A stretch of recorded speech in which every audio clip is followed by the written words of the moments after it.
ಶ್ರೀಮಾನ್ ವೆಂಕಟನಾಥಾರ್ಯ ಕವಿತಾರ್ಕಿಕಕೇಸರಿ ವೇದಾಂತಾಚಾರ್ಯವರ್ಯೋ ಮೇ ಸನ್ನಿಧತ್ತಾಂ ಸದಾ ಹೃದಿ ಜ್ಞಾನಾನಂದಮಯಂ ದೇವಂ ನಿರ್ಮಲಸ್ಫಟಿಕಾಕೃತಿಂ ಆಧಾರಂ ಸರ್ವವಿದ್ಯಾನಾಂ ಹಯಗ್ರೀವೋಪಾಸ್ಮೇ ವ್ಯಾಸಂ ವಸಿಷ್ಠನಪ್ತಾರಂ ಶಕ್ತೇಃ ಪೌತ್ರಮಕಲ್ಮಷಂ ಪರಾಶರಾತ್ಮಜಂ ವಂದೇ ಶುಕತಾತಂತಪೋನಿಧಿಂ ಸಮ್ಯಜ್ಞಾಯಕಲಾಪೇನ ಮಹತಾ ಭಾರತೇನ ಚ ಉಪಬ್ರಹ್ಮಿತವೇದಾಯ ನಮೋ ವ್ಯಾಸಾಯ ವಿಷ್ಣವೇ ನಮೋಸ್ತುತೇ ವ್ಯಾಸವಿಶಾಲಬುದ್ಧೇ ಪುಲ್ಲಾರವಿಂದಾಯತಪತ್ರನೇತ್ರಃ ಯೇನ ತ್ವಯಾ ಭಾರತತೈಲಪೂರ್ಣಾ ಪ್ರಜ್ವಾಲಿತೋ ಜ್ಞಾನಮಯಪ್ರದೀಪಃ ಜಡಾನ್ನಪಶಿರೋನ್ಮತ್ತಂ ತಮೋಭೂತಂ ಜಗದ್ಭವೇತ್ ಯದಿ ಜ್ಞಾನಹುತಾಶೇನ ತ್ವಯಾನುಜ್ವಲಿತಂ ಭವೇತ್ ತಮಸಾಂಧಸ್ಯ ಲೋಕಸ್ಯ ಬೇಷ್ಟಿತಸ್ಯ ಸ್ವಕರ್ಮಭಿಃ ಜ್ಞಾನಾಂಜನಶಲಾಕಾಭಿಃ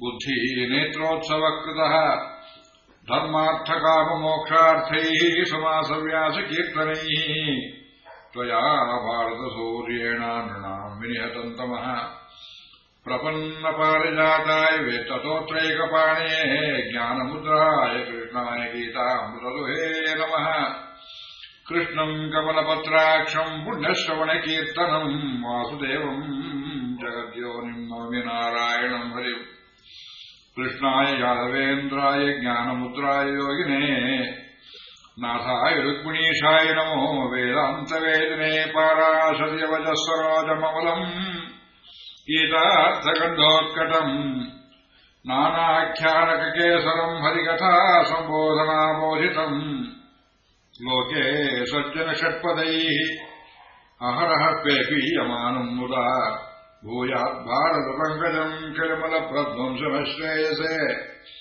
ದ್ವೈಪಾಯನೋಷ್ಠಪುಟ ನಿಸ್ಸೃತಮಪ್ರಮೇಯಂ ಪುಣ್ಯಂ ಪವಿತ್ರವದ ಪಾಪಹರಂ ಶುಭಂ ಚ ಯೋ ಭಾರತಂ ಸಮಧಿಗಚ್ಚತಿ ವಾಚ್ಯಮಾನಂ ಕಿಂತಸ್ಯ ಪುಷ್ಕರಜಲೈರಭಿಷೇಚನೇನ ಯೋ ಗೋಷತಂ ಕನಕಶೃಂಗಮಯಂ ದದಾತಿ ವಿಪ್ರಾಯ ವೇದವಿದುಷೇ ಶುಭವಶ್ರುತಾಯ ಪುಣ್ಯಾಂಚ ಭಾರತಕಥಾಂ ಸತತಂ ಶೃಣೋತಿ ತುಲ್ಯಂ ಫಲಂ ಭವತಿ ತಸ್ಯ ತದಸ್ಯ ಚೈವ ಧರ್ಮೇ ಚಾರ್ಥೇ ಚ ಕಾಮೇ ಚ ಮೋಕ್ಷೇ ಚ ಭರತರ್ಷಭ ಯದಿ ಹಾಸ್ತಿ ತದನ್ಯತ್ರ ಯನ್ನೇಹಾಸ್ತಿ ನ ಕುತ್ರಚಿತ್ ಮಹತ್ವಾತ್ ಭಾರವತ್ವಾಚ್ಚ ಮಹಾಭಾರತಮುಚ್ಯತೆ ನಿರುತ್ತಮಸ್ಯ ಯೋ ವೇದ ಸರ್ವಪಾಪೈ ಪ್ರಮುಚ್ಯತೆ ಯುಧಿಷ್ಠಿರೋ ಧರ್ಮಮಯೋ ಮಹಾದ್ರುಮಃ ಸ್ಕಂಧೋರ್ಜುನೋ ಭೀಮಸೇನೋಸ್ಯ ಶಾಖಾಃ ಮಾತ್ರೀ ಸುತೌ ಪುಷ್ಪಫಲೇ ಸಮೃದ್ಧೇ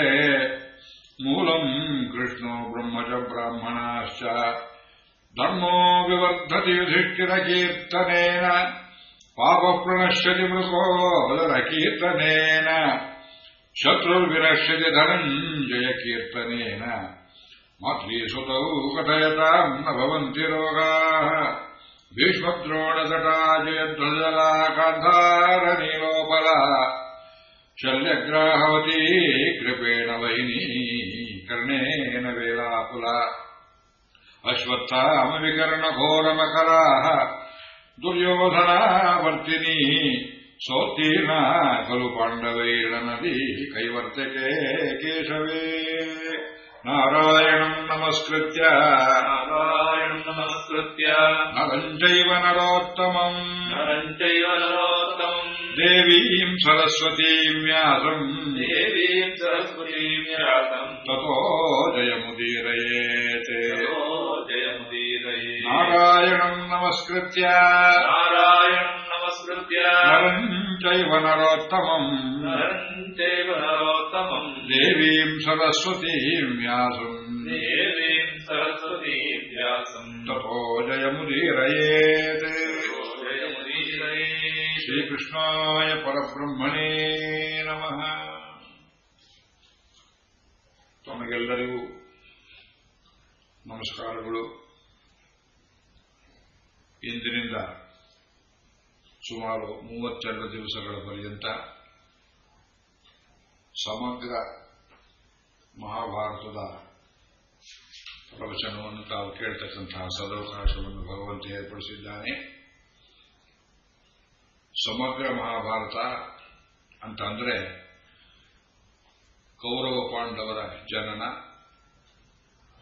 ಮಹಾಭಾರತದ ಯುದ್ಧಾನಂತರ ಯುಧಿಷ್ಠಿರರ ಪಟ್ಟಾಭಿಷೇಕದವರೆಗಿನ ಕಥಾಭಾಗ. ಅಲ್ಲಿಂದ ಮುಂದಕ್ಕಿನ್ನೂ ಶಾಂತಿ ಪರ್ವ, ಆಶ್ವಮೇಧಿಕ ಪರ್ವ, ಇನ್ನು ಪಾಂಡವರು ಸ್ವರ್ಗಾರೋಹಣ ಮಾಡಿದ್ದು, ಇವೆಲ್ಲ ಕಥೆ ಇದೆಯಲ್ಲ, 18 ಪರ್ವ ಹೇಳೋದಿಲ್ವೇ ಅಂತ ಕೇಳಬಹುದು. ಅದು ಸಂಪ್ರದಾಯದಿಲ್ಲ. ಪ್ರವಚನವನ್ನು ಮಾಡುವುದು ಹೇಗೆ ರಾಮಾಯಣದಲ್ಲಿ ಉತ್ತರಕಾಂಡ ಪ್ರವಚನ ರೂಢಿಯಲ್ಲಿ ಬಂದಿಲ್ವೋ ಅದೇ ರೀತಿಯಲ್ಲಿ ಇಲ್ಲಿಯೂ ಆದಿಪರ್ವದ ಸ್ವಲ್ಪ ಭಾಗವನ್ನು ಬಿಟ್ಟು ನಾವು ಪ್ರಾರಂಭ ಮಾಡ್ತಾ ಇದ್ದೇವೆ. ಶ್ರೀಮನ್ ಮಹಾಭಾರತದ ಬಗ್ಗೆ ಇವತ್ತೊಂದು ಪುಟ್ಟ ಪೀಠಿಗೆಯನ್ನು ಕೂಡ ಹಾಕ್ತಾ ಇದ್ದೇನೆ. ಶ್ರೀಮನ್ ಮಹಾಭಾರತ ನಮ್ಮ ದೇಶದ ಅತ್ಯಮೂಲ್ಯವಾದ ಜ್ಞಾನ ಭಂಡಾರ. ಇಲ್ಲಿದ್ದುದು ಬೇರೆ ಎಲ್ಲಿಯೂ ಇದ್ದೀತು, ಇಲ್ಲಿಲ್ಲದೇ ಇದ್ದಿದ್ದು ಬೇರೆ ಎಲ್ಲಿಯೂ ಇಲ್ಲ ಅನ್ನುವಂಥ ಮಾತು ಮಹಾಭಾರತದಲ್ಲೇ ಯದಿ ಹಾಸ್ತಿ ತದನ್ಯತ್ರ ಯನ್ನೇ ಹಾಸ್ತಿ ನ ಕುತ್ರಚಿತ್ ಮಹತ್ವಾತ್ ಭಾರವತ್ವಾಚ ಮಹಾಭಾರತ ಮುಚ್ಯತೆ. ಮಹಾಭಾರತ ಶಬ್ದಕ್ಕೆ ನಿರ್ವಚನ ಮಾಡ್ತಾರೆ. ಮಹತ್ವವಾದ ವಿಷಯ, ತುಂಬ ಗುರುತರವಾದ ವಿಷಯಗಳುಂಟು. ನಿರುತ್ತಮಸ್ಯಯೋ ವೇದ, ಈ ಶಬ್ದಾರ್ಥವನ್ನು ಅರ್ಥ ಮಾಡಿಕೊಂಡವನಿಗೆ ಪಾಪಗಳಿಂದ ಮೋಕ್ಷ ಉಂಟು ಅಂತ ಕೂಡ ಹೇಳಿದ್ದಾರಾದ್ರಿಂದ ಶ್ರೀಮನ್ ಮಹಾಭಾರತ ಸಕಲ ವೇದೋಪನಿಷತ್ತುಗಳ ಸಾರ, ಸಕಲ ದೇವತಾ ಸ್ತುತಿಗಳು ಇಲ್ಲಿ ಬರ್ತವೆ. ಮತ್ತು ಒಂದು ಸಂಪ್ರದಾಯ, ಮೊದಲಿನಿಂದ ಕೊನೆಯವರೆಗೆ ಇದನ್ನು ಒಂದೇ ಕ್ರಮದಲ್ಲಿ ಪಾರಾಯಣ ಮಾಡಬಾರದು, ಪ್ರವಚನ ಮಾಡಬಾರದು ಎಂಬುದಾಗಿ. ನಮ್ಮಲ್ಲಿ ಎಲ್ಲವನ್ನೂ ಪ್ರಶ್ನೆ ಮಾಡತಕ್ಕಂತಹ ಜನಗಳುಂಟು. ಏನು ಒಂದು ವೇಳೆ ಹಾಗೆ ಮೊದಲಿಂದ ಕೊನೆ ತನಕ ಓದಿಬಿಟ್ರೆ, ಪ್ರವಚನ ಮಾಡಿದರೆ, ಪಾರಾಯಣ ಮಾಡಿದರೆ ಏನಾಗ್ತದೆ ಅಂತ ಕೇಳ್ತಾರೆ. ಏನಾಗೋದಿಲ್ಲ, ಪ್ರವಚನ ಮಾಡೋ, ನಾಳೆಯಿಂದ ಆಮೇಲೆ ಸಿಕ್ಕೋದಿಲ್ಲ ಅಷ್ಟೇ. ಸದ್ಯೋ ಮೋಕ್ಷಕಾರಕ ಗ್ರಂಥ. ದೇವಶಿಖಣೆ ಹರಶಂಕರಾಚಾರ್ಯರು ಭಾಗವತವನ್ನು, ರಾಮಾಯಣವನ್ನು ಕನ್ನಡಿಸಿದ ನಂತರ ಶ್ರೀಮನ್ ಮಹಾಭಾರತವನ್ನು ಆದಿಯಿಂದ ಕೊನೆಯವರೆಗೆ ಅನೇಕ ಸಂಪುಟಗಳು, ಸುಮಾರು 22 ಸಂಪುಟಗಳಲ್ಲಿ ಭಾಷಾಂತರ ಮಾಡಿದರು. ಮಾಡಿ ಮುಗಿಸಿದ ದಿವಸ ಅವರು ಭಗವಂತನ ಪಾದಗಳನ್ನು ಸೇರಿಬಿಟ್ರು. ಶಿವಮೊಗ್ಗೆಯಲ್ಲೊಬ್ಬರು ಹೀಗೆ ಪಾರಾಯಣ ಮಾಡುವುದಕ್ಕೆ ಹೋಗಿ ಅವರು ಭಗವಂತನ ಪಾದವನ್ನು ಸೇರಿದರು ಅಂತ ಕೇಳಿದ್ದೇವೆ. ಅದರಿಂದ ನಾವು ಹಿರಿಯರು ನಮಗೆ ಅಪ್ಪಣೆ ಕೊಟ್ಟ ರೀತಿಯಲ್ಲಿ ನಾವು ಹೋಗಬೇಕು. ಆದ್ದರಿಂದ ನಾನು ಆದಿಪರ್ವದಲ್ಲಿಯೂ ಅನೇಕ ಭಾಗಗಳನ್ನು ಬಿಟ್ಟು ಕಥೆಯನ್ನು ಆರಂಭ ಮಾಡ್ತೇನೆ. ಸುಮಾರು 3 ಅಧ್ಯಾಯಗಳ ಕಥೆಯಲ್ಲಿ ನಾವು ಕೌರವ ಪಾಂಡವರ ಜನನಕ್ಕೆ ಬರುವುದೇ ಇಲ್ಲ. ಮಹಾಭಾರತದ ಆದಿಯಲ್ಲಿ ನಿಮಗೆ ಕಾಣಿಸುವುದು ಜನ್ಮೇಜಯರಾಯ ಮಾಡತಕ್ಕಂಥ ಸರ್ಪಯಾಗದ ಕಥೆ. ಆ ಸಂದರ್ಭದಲ್ಲಿ ವೈಶಂಪಾಯನರು ತಾವು ವೇದವ್ಯಾಸರಿಂದ ಕೇಳಿದ್ದ ಮಹಾಭಾರತ ಕಥೆಯನ್ನು ಪ್ರವಚನ ಮಾಡ್ತಾರೆ ಅಂತ ಆರಂಭವಾಗುತ್ತೆ. ಅಲ್ಲಿಂದ ಈ ಆಸ್ತಿಕ ಪರ್ವ, ಪೌಲೋಮ ಪರ್ವ, ಪೌಷ್ಯ ಪರ್ವ, ಹೀಗೆ ಅನೇಕ ಪರ್ವಗಳು. ಆಮೇಲೆ ಮಹಾಭಿಷಣ ಕಥೆ, ಪ್ರತೀಪ ಚಕ್ರವರ್ತಿಯ ಕಥೆ, ಶಂತನು ಚಕ್ರವರ್ತಿಯ ಕಥೆ, ಅಲ್ಲಿಂದ ಕೌರವ ಪಾಂಡವರ ಜನನ, ನಾವು ಅಲ್ಲಿಂದ ಆರಂಭ ಮಾಡ್ಕೊಂಡು ಬರ್ತೇವೆ. ಮಹಾಭಾರತವನ್ನ ಪ್ರವಚನ ಮಾಡುವರು ಈ 3 ಆದಿಗಳಲ್ಲಿ ಯಾವ್ದಾದ್ರು ಒಂದನ್ನು ಆರಿಸ್ಕೊಳ್ತಾರೆ ಅಂತ ಇಲ್ಲಿ ಹೇಳಿದ್ದಾರೆ. ಮನ್ವಾದಿ ಭಾರತಂಕೇಚಿತ್ ಆಸ್ತಿಕಾದಿ ತಥಾ ಪದೇ ತಥೋಪನಿಷರಾದ್ಯನ್ಯೇ ವಿಪ್ರಾಹ ಸಮ್ಯಗಧೀಯತೆ. ಮನ್ವಾದಿ ಭಾರತಂಕೇಚಿತ್. ಮನು ಅಂದ್ರೆ ಮಂತ್ರ. ಯಾವ ಮಂತ್ರ ಇದು? ನಾವಾಗಲೇ ಹೇಳಿದ್ವಲ್ಲ, ನಾರಾಯಣಂ ನಮಸ್ಕೃತ್ಯ ನರಂಚೈವ ನರೋತ್ತಮಂ ದೇವೀಂ ಸರಸ್ವತೀಂ ವ್ಯಾಸಂ ತಥೋ ಜಯಮುದೀರಯೇತೆ. ಇದು ಮಂತ್ರ. ಇದು ನಿಮ್ಮೆಲ್ಲರೂ ಕೇಳಿದ್ರೆ, ಅದಕ್ಕೆ ಹೇಳಿಸಿದ್ದೇವೆ. ಇದು ಸಕಲ ಜಯಕ್ಕೆ ಕಾರಣವಾದ ಮಂತ್ರ. ಮಹಾಭಾರತ ಗ್ರಂಥಕ್ಕೆ ವೇದವ್ಯಾಸರೇ ಇಟ್ಟ ಹೆಸರು ಜಯ ಎಂಬುದಾಗಿ. ಜಯೋ ನಾಮ ಇತಿಹಾಸೋಯಂ. ಅದು ಮುಂದೆ ಮಹಾಭಾರತ ಅಂತ ಭರತ ವಂಶದ ದೊರೆಗಳ ಕಥೆಯನ್ನು ಅರ್ಥದಲ್ಲಿ ರೂಢಿಗೆ ಬಂತು. ಹಾಗೆ ಶ್ರೀಮಂತ ರಾಮಾಯಣವನ್ನ ಇದು ಸೀತಾಯಾಶ್ಚರಿತಂ ಅಂತ ವಾಲ್ಮೀಕಿ ಇಟ್ಟ ಹೆಸರು ಸೀತಾಚರಿತ್ರ ಅಂತ. ಪೌಲಸ್ಯ ವಧಮಿತ್ಯೇವ. ಸಬ್ ಟೈಟಲ್ ಎರಡನೇ ಹೆಸರು. ಆಮೇಲೆ ರಾಮಾಯಣ ಅಂತ ಹೆಸರು ಬಂತು ಅಂತ ಹೇಳಿದ ಹಾಗೆ ಮಹಾಭಾರತಕ್ಕೆ ಜಯೋ ನಾಮ ಇತಿಹಾಸೋಯಂ, ಜಯ ಧರ್ಮಕ್ಕೆ ಜಯ ಎಂಬುದನ್ನು ತೋರಿಸ್ತಕ್ಕಂಥ ಮಹಾಗ್ರಂಥ. ಲೌಕಿಕದಲ್ಲಿ, ಆಧ್ಯಾತ್ಮಿಕದಲ್ಲಿ, ಸಾಮಾಜಿಕದಲ್ಲಿ, ರಾಜಕೀಯದಲ್ಲಿ ಇದು ದೈವಾಸುರ ಯುದ್ಧವನ್ನು ಕುರಿತು ಅನೇಕ ಮಜಲುಗಳಲ್ಲಿ ವಿವರಣೆ ಮಾಡುವ ಗ್ರಂಥವಾದ್ದರಿಂದ ಈ ಮನ್ವಾದಿ ಭಾರತಂಕೆ ಜೊತೆ ನಾರಾಯಣ ನಮಸ್ಕೃತ್ಯ ಅಂತ ಆ ಕಡೆಯಿಂದಲೇ ಕೆಲವರು ಆರಂಭ ಮಾಡ್ತಾರೆ. ಆಸ್ತಿಕಾಗಿ ತಥಾಪರೇ, ಪರೀಕ್ಷಿತ್ ರಾಜನನ್ನ ತಕ್ಷಕ ಸರ್ಪರೂಪದಲ್ಲಿ ಹೋಗಿ ಕಚ್ಚಿದ ಅಂತ ಕಥೆ ಭಾಗವತದಲ್ಲಿ ಬರ್ತದೆ, ಮಹಾಭಾರತದಲ್ಲಿಯೂ ಬರ್ತದೆ. ಆಗ ಅವನ ಮಗ ಪರೀಕ್ಷಿತ್ ರಾಜನ ಮಗ, ಪರೀಕ್ಷಿತನಿಗೆ 96 ವರ್ಷ ವಯಸ್ಸಾಗಿತ್ತು. ಆವಾಗ ತನ್ನ ತಂದೆಯನ್ನ ಕೊಂದಂತಹ ನಾಗವಂಶವನ್ನೆಲ್ಲ ನಿರ್ನಾಮ ಮಾಡುವುದಕ್ಕೆ ಅಂತ ಒಂದು ಯಾಗವನ್ನು ಮಾಡ್ತಾನೆ, ಸರ್ಪಯಾಗ, ಜನೋಸೈಡ್. ಧಾರ್ತರಾಷ್ಟ್ರನಾಗಲು, ನಾಹುಷ್ಯನಾಗಲು ಅನೇಕ ಸಂತಾನ ತಂದು ಬೆಂಕಿಯಲ್ಲಿ ಹಾಕಿ ಸುಡುವಂತಹ ಕಾಲದಲ್ಲಿ ಆಸ್ತಿಕನೆಂಬ ಒಬ್ಬ ಮಹರ್ಷಿ ಬಂದು ಅವನ ಕೈಯನ್ನು ತಡೀತಾನೆ. ಜನಮೇಜರ, ಅವನ ದೇಶ ಬಿಟ್ಟು ಹೋಗ್ಬಿಡ್ತೇವೆ, ನಮ್ಮನ್ನು ಕೊಲ್ಲಬೇಡ ಅಂತ ಹೇಳಿ ಆ ಆಸ್ತಿಕರ ಕಥೆ ಬರುವ ಭಾಗದಿಂದ ಆರಂಭ ಮಾಡ್ತಾರೆ ಕೆಲವು. ತಥೋ ಪರಿಸರಾದ್ಯನ್ಯೇ ವಿಪ್ರಾಹ ಸಮ್ಯಗಧೀಯತೆ. ಉಪರಿಚರ ವಸು ಅಂತ ಒಂದು ಒಬ್ಬ ವಸುವಿನ ಕಥೆ ಬರುತ್ತೆ. ಅವನು ಅಷ್ಟವಸುಗಳಲ್ಲಿ ಬರೋದಿಲ್ಲ. ಇವನು ಚೇಜ ರಾಜ್ಯದ ದೊರೆ. ಈ ಮಹಾರಾಜ ಎಷ್ಟು ಧರ್ಮದಿಂದ ರಾಜ್ಯಭಾರ ಮಾಡ್ತಿದ್ದ ಅಂತ ಗುಡಿಸಲು ಕಟ್ಟಿಕೊಂಡು ಕಾಲಕ್ಕೆ ಮಳೆ ಬೆಳೆ ಬರುವಂತೆ ಋಷಿಯಾಗಿ ರಾಜ್ಯಭಾರ ಮಾಡ್ತಿದ್ದವನಿಗೆ ಇಂದ್ರ ಒಂದು ಸ್ಫಟಿಕದಿಂದ ನಿರ್ಮಾಣ ಮಾಡಿದ ವಿಮಾನವನ್ನು ಕೊಟ್ಟು ಎಲ್ಲಿ ಬೇಕಾದಲ್ಲಿ ಸಂಚಾರ ಮಾಡುವಂತಹ ಶಕ್ತಿಯನ್ನು, ಕರೆದಾಗ ದೇವತೆಗಳೆಲ್ಲ ಪ್ರತ್ಯಕ್ಷವಾಗುವುದಕ್ಕೋಸ್ಕರವಾಗಿ ಕೈಯಲ್ಲಿ ಒಂದು ದಂಡವನ್ನು ಕೊಟ್ಟಿದ್ದ ಅಂತ ಕಥೆ ಬರ್ತದೆ. ಅದು ಮುಂದೆ ಶಾಂತಿ ಪರ್ವದಲ್ಲಿ ಈ ಮಹಾರಾಯ ಸಕಲ ದೇವತೆಗಳನ್ನು ಆಹ್ವಾನಿಸಿದ. ಒಳ್ಳೆಯ ಧರ್ಮದಿಂದ ರಾಜಭಾರ ಮಾಡ್ತಿದ್ದವರಿಗೆ ಮತ್ಸ್ಯ ಕನ್ಯೆಯೊಬ್ಬಳಲ್ಲಿ ಅವಳಿ ಮಕ್ಕಳು ಉಂಟಾಗ್ತಾರೆ. ಆ ಮಕ್ಕಳಲ್ಲಿ ಒಂದು ಹೆಣ್ಣು, ಅವಳೇ ಸತ್ಯವತಿ, ವೇದವ್ಯಾಸರನ್ನು ಹಡೆದಿದ್ದ ತಾಯಿ. ಅವಳು ಪರಾಶರನ್ನು ವಿವಾಹವಾಗಿ ಅಲ್ಲಿ ವೇದವ್ಯಾಸರ ಮೂಲಕ ಕೊಡುಗೆ ಕೊಟ್ಟಳು. ಆಕೆಯ ಮುಂದೆ ಶಂತನುವಿನ ಪತ್ನಿಯಾಗಿ ಈ ಚಂದ್ರವಂಶಕ್ಕೆ, ಭರತವಂಶಕ್ಕೆ ಮೂಲ ಕಾರಣಗಳು ಆಗ್ತಾಳೆ ಅನ್ನೋದು ಅದು ಒಂದು ಎಳೆ. ಆ ಅವಳಿ ಮಕ್ಕಳಲ್ಲಿ ಇನ್ನೊಂದು ಮಗು ಮತ್ಸ್ಯ, ಅಂದ್ರೆ ವಿರಾಟ ರಾಜನ ಪೂರ್ವಜರ ವಂಶದಲ್ಲಿ ಬಂದದ್ದಾದ್ರಿಂದ ಕೆಲವರು ಉಪರಿಚರನ ಕಥೆಯಿಂದ ಆರಂಭ ಮಾಡ್ತಾರೆ. ನಾವು ಉಪರಿಚರನ ಕಥೆಯಿಂದ ತಗೊಳ್ತಾ ಇದ್ದೇವೆ. ಆದ್ದರಿಂದ ಜಯ ಎಂಬುದಾಗಿ ಈ ಗ್ರಂಥಕ್ಕೆ ಹೆಸರು. ಜಯ ಯಾತ್ಯಾತಿಗೆ ಬಂತು. ಇಲ್ಲೊಂದು ಐತಿಹ್ಯವನ್ನು ಹೇಳಬೇಕು. ನಮ್ಮಲ್ಲಿ ಯಾವ ಗ್ರಂಥವನ್ನು ಯಾರು ಬರೆದರೂ ಇದೆಷ್ಟು ಶ್ಲೋಕ ಇದೆ, ಎಷ್ಟು ಪರ್ವ ಇದೆ, ಇದಕ್ಕೊಂದು ಲೆಕ್ಕಾಚಾರವನ್ನು ಕೇಳ್ತೇವೆ. ಜಯ ಅಂದ್ರೆ 18 ಅಂತ ಅರ್ಥ. ಹೇಗೆ ಹೇಳ್ತೀರಿ? ಈ ಲೆಕ್ಕಾಚಾರ ಮಾಡುವಾಗ ಜ್ಯೋತಿಷಾಸ್ತ್ರಜ್ಞರು ಕಟಪಯಾದಿಕ್ರಮ ಅಂತ ಒಂದಿಟ್ಟಿದ್ದಾರೆ. ಈಗ ಜ ಮತ್ತು 2 ಅಕ್ಷರ ತಗೊಂಡ್ರೆ ಅವರ್ಗೀಯ ವ್ಯಂಜನಗಳಲ್ಲಿ ಮತ್ತು ವರ್ಗೀಯ ವ್ಯಂಜನಗಳಲ್ಲಿ ಲೆಕ್ಕಾಚಾರ ಹಾಕಿದ್ರೆ ಯಾರ, ರವ, ಶಕ, ರಿಯಾನ್ಮೂರು 1ನೇ ಅಕ್ಷರ. ಕಾಕ ಕಾಕ ಜಾಜ ಜಾದಲ್ಲಿ ಅನುಸ್ವಾರ ಬಿಟ್ಟುಬಿಟ್ರೆ ಜ ಅನ್ನುವುದು ಇದು 8, ಕಾಕ ಗಾಗ ಚಾಚಾ ಜಾಜ ಅಂದ್ರೆ ಇದು 81 ಆಗುತ್ತೆ.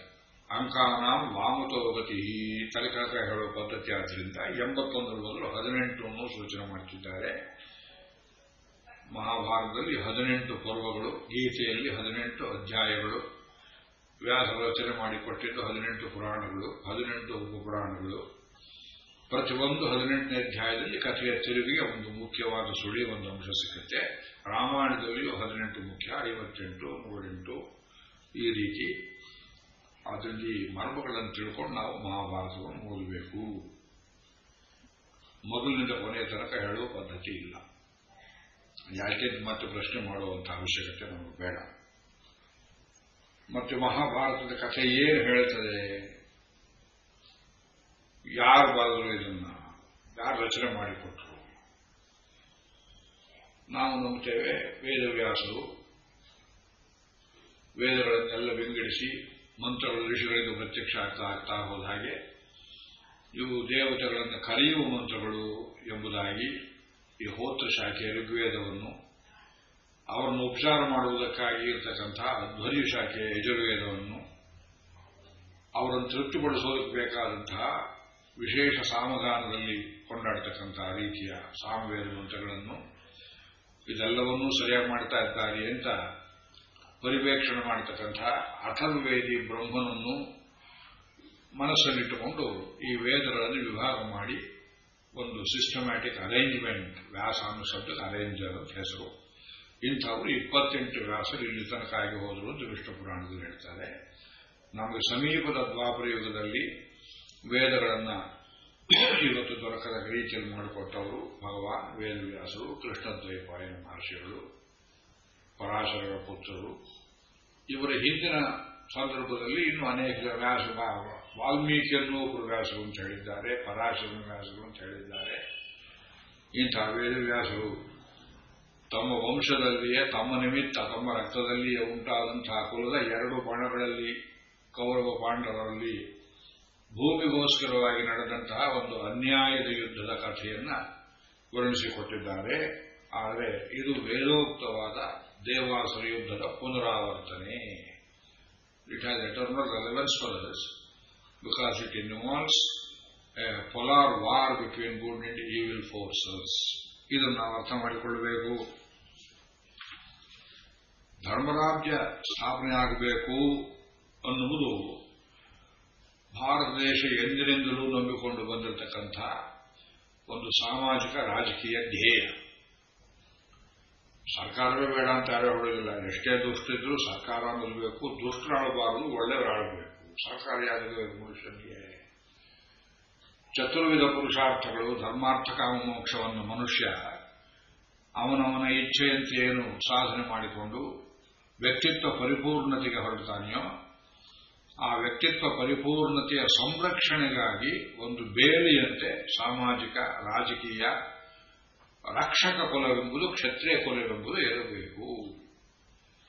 ಈ ರೀತಿಯ ಪುರುಷಾರ್ಥ, ಈ ಸ್ಕೇಲ್ಸ್ ಆಫ್ ವ್ಯಾಲ್ಯೂಸ್ ಅಂತ ಏನು ಹೇಳ್ತೇವೆ, ಅದಕ್ಕನುಗುಣವಾದಂತಹ ಸಾಮಾಜಿಕ ಸಿದ್ಧಿ, ಸಮಷ್ಟಿಯ ಸಿದ್ಧಿ ಮಾಡುವುದಕ್ಕೆ ವರ್ಣಾಶ್ರಮ ಪದ್ಧತಿ ಇದು ಭಾರತೀಯರದೇ ವಿಶಿಷ್ಟವಾದ ಕೊಡುಗೆ. ಜಗತ್ತಲ್ಲಿ ಬೇರೆ ಎಲ್ಲಿ ಇಂತಹ ಒಂದು ವ್ಯವಸ್ಥೆ ಇಲ್ಲ. ಈ ವ್ಯವಸ್ಥೆಯಲ್ಲಿ ದೋಷಗಳಿದ್ದಿರಬಹುದು, ಅದನ್ನು ಸರಿಪಡಿಸತಕ್ಕದ್ದು ಕಾಲಕಾಲಕ್ಕೆ ನಮ್ಮ ಕರ್ತವ್ಯ.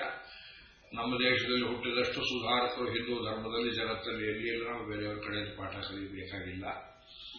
ಆದ್ದರಿಂದ ಯಾವಾಗ ಯಾವಾಗ ಅನರ್ಥಗಳು, ಅಧರ್ಮದ ಶಕ್ತಿಗಳು ತಲೆಯನ್ನು ಎತ್ತುತ್ತವೆಯೋ ಅವುಗಳ ನಿಗ್ರಹವನ್ನು ಮಾಡಿ ಭಗವಂತನೇ ಇಳಿದು ಬಂದು ಈ ದೇಶಕ್ಕೆ ತಿರುವನ್ನು ತೋರಿಸ್ತಾನೆ, ಮಾರ್ಗದರ್ಶನ ಮಾಡ್ತಾನೆ, ಅವತಾರಗಳನ್ನು ಮಾಡ್ತಾನೆ, ತನ್ನವರನ್ನು ಕಳಿಸ್ತಾನೆ, ವಿಭೂತಿ ಪುರುಷರನ್ನು ಕಳಿಸ್ತಾನೆ. ಇದು ನಾವು ನಂಬಿಕೊಂಡು ಬಂದಂತಹ ಇದು ಬಹಳ ದೊಡ್ಡ ಪ್ರಮೇಯ. ಎಲ್ಲ ಅವತಾರಗಳು ಭಾರತ ದೇಶದಲ್ಲಿ ಯಾತಕ್ಕಾದವು ಅಂತ ಕೇಳ್ತಾರೆ. ಅಷ್ಟೊಂದು ಅನರ್ಥ, ಅಷ್ಟೊಂದು ಅಧರ್ಮ ಬರೀ ಭಾರತ ದೇಶದಲ್ಲಿ ಆಯಿತು ಅಂತ ಅರ್ಥ ಅಲ್ವೇ ಅಂತ ಕೇಳ್ತಾರೆ. ಹಾಗಲ್ಲ, ಜಗತ್ತಿಗೆ ದಾರಿ ತೋರಿಸಬೇಕಾದ್ದು ಭಾರತ ದೇಶದ ಕರ್ತವ್ಯ. ಇದು ಕರ್ಮಾನುಷ್ಠಾನಕ್ಕೂ ಸಮಸಮವಾದಂತಹ ಹಗಲು ರಾತ್ರಿ ಪ್ರಮಾಣವುಳ್ಳಂತಹ ದೇಶ, ಕರ್ಮಭೂಮಿ. ವಿಷ್ಣು ಪುರಾಣಗಳು ವರ್ಣನೆ ಮಾಡ್ತಾರೆ.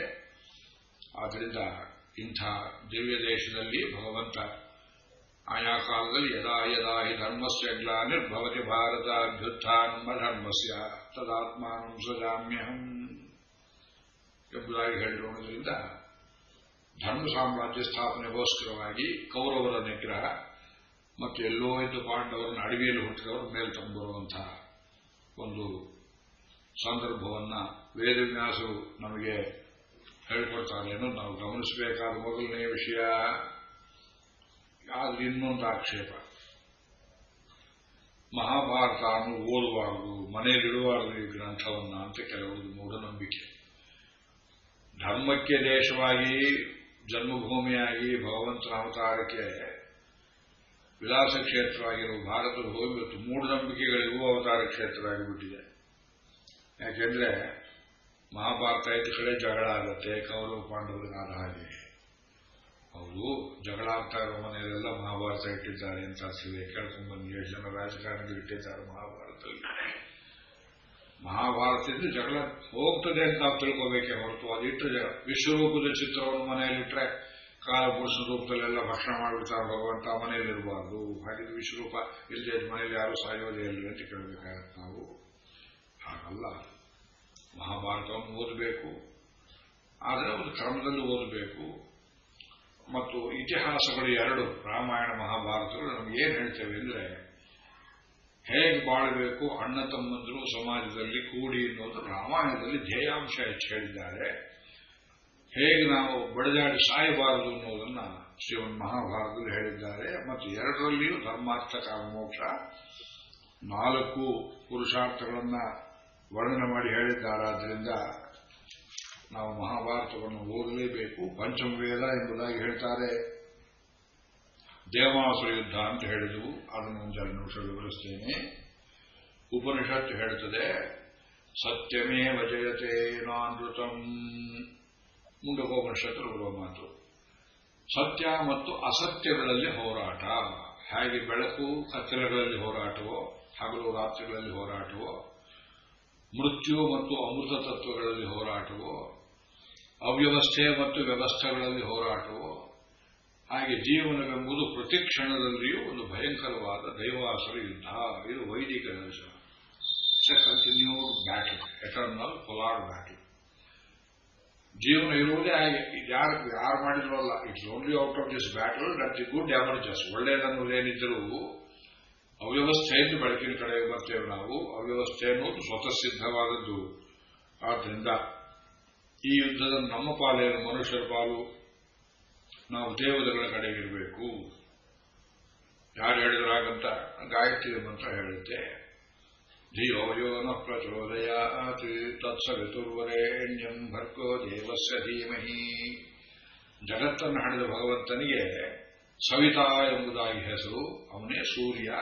ಸುಷ್ಟು ಅರ್ಯತೆ ಅನೇನ, ಜಗತ್ತಿಗೆ ಮಾರ್ಗದರ್ಶನ ಮಾಡುವವನು.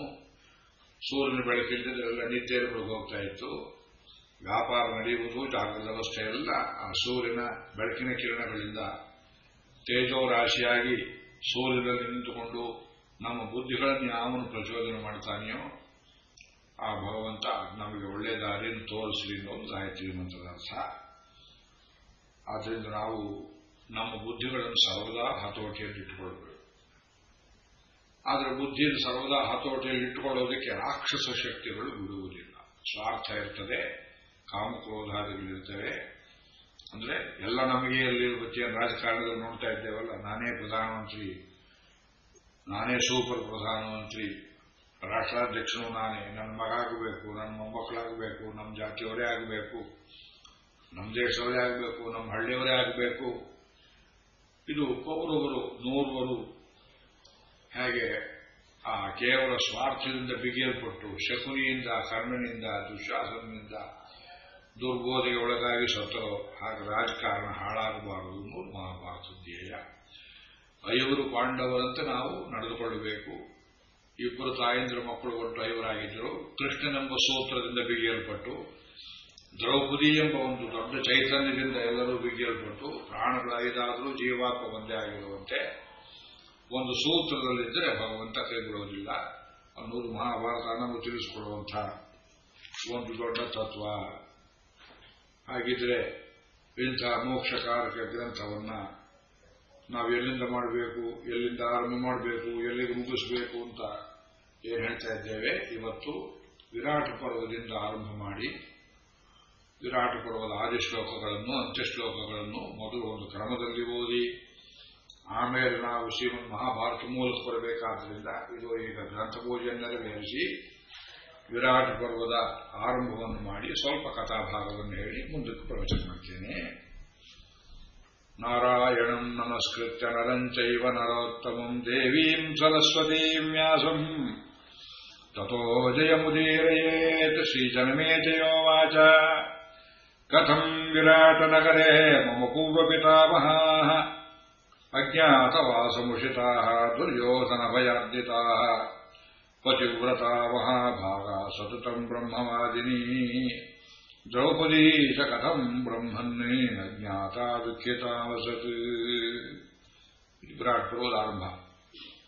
ಜನ್ಮೇಜಯ ಕೇಳ್ತಾ ಇದ್ದಾನೆ, ಗುರುಗಳೇ, ವೈಶಂಪಾಯನರೇ, ನಮ್ಮ ಪೂರ್ವಜರು ವಿರಾಟ ನಗರದಲ್ಲಿ ಅಜ್ಞಾತವಾಸ ಮಾಡಿದ್ರಿ ಅಂತ ಹೇಳಿದ್ರಿ ಸಂಕ್ಷೇಪದಲ್ಲಿ.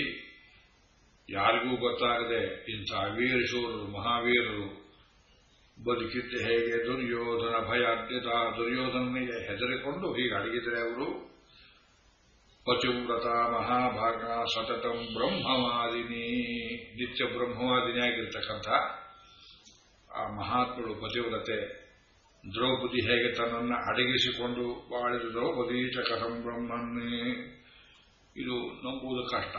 ಬ್ರಹ್ಮವಾದಿನಿ ಕೃಷ್ಣ ಕೀರ್ತನಶೀಲ ವ್ಯಾಖ್ಯಾನಕಾರರು ಸರ್ವದಾ ಕೃಷ್ಣ ಸ್ಮರಣೆಯಲ್ಲಿ ಕಾಲ ಕಳೆದು ಅಂತ ಹೇಳಿದ್ರಲ್ಲ, ಅದು ಹೇಗಾಯಿತು ಕಥೆ ಹೇಳಬೇಕು ಅಂತ ಆರಂಭ ಮಾಡ್ತಾರೆ. ಅದು ಮುಂದೆ ಅದನ್ನು ಬೆಳೆಸ್ಕೊಂಡು ಹೇಳ್ತಾರೆ. ಅದನ್ನು ವಿರಾಟ ಪರ್ವವೇ ಬಂದಾಗ ಸಾಕಷ್ಟು ವಿಸ್ತಾರ ಮಾಡೋಣ. ವಿರಾಟ ಪರ್ವದ ಮಂಗಳವನ್ನು ಸ್ವಲ್ಪದಲ್ಲಿ ಹೇಳಬೇಕಲ್ಲ. ಪಾಂಡವರು 1 ವರ್ಷಕ್ಕೆ ಮೇಲೆ ಸುಮಾರು 1 ತಿಂಗಳಷ್ಟು ಹೆಚ್ಚು ಕಾಲವನ್ನು ಅಲ್ಲಿ ಕಳೆದು ಅಭಿಮನ್ಯುವಿನ ವಿವಾಹದ ಸಂದರ್ಭದಲ್ಲಿ ವಿರಾಟ ಪರ್ವ ಮುಕ್ತಾಯವಾಗುವಂಥ ಒಂದು ರೀತಿಯಲ್ಲಿ ಮುಕ್ತಾಯವಾಗ್ತಾ ಇದೆ. ಪ್ರೀತೋ ಭವದ್ದುಹಿತರಂ ದತ್ವಾ ತಾಮಭಿಮನ್ಯವೇ ತತಃ ಪ್ರತ್ಯುಪಯಾತೇಷು ಪಾರ್ಥಿವೇಷು ತತಸ್ತತಃ ತತ್ರಾಂಗದ್ವಾಸುದೇವ ವನಮಾಲೀಹಲಾಯುಧಃ ಕೃತವರ್ಮಾ ಚ ಹಾರ್ದಿತ್ಯ ಯುಧಾನಶ್ಚ ಸಾತ್ಯಕಿಃ. ಇಲ್ಲಿ ಸಂದರ್ಭ ಹೀಗೆ. ಪಾಂಡವರು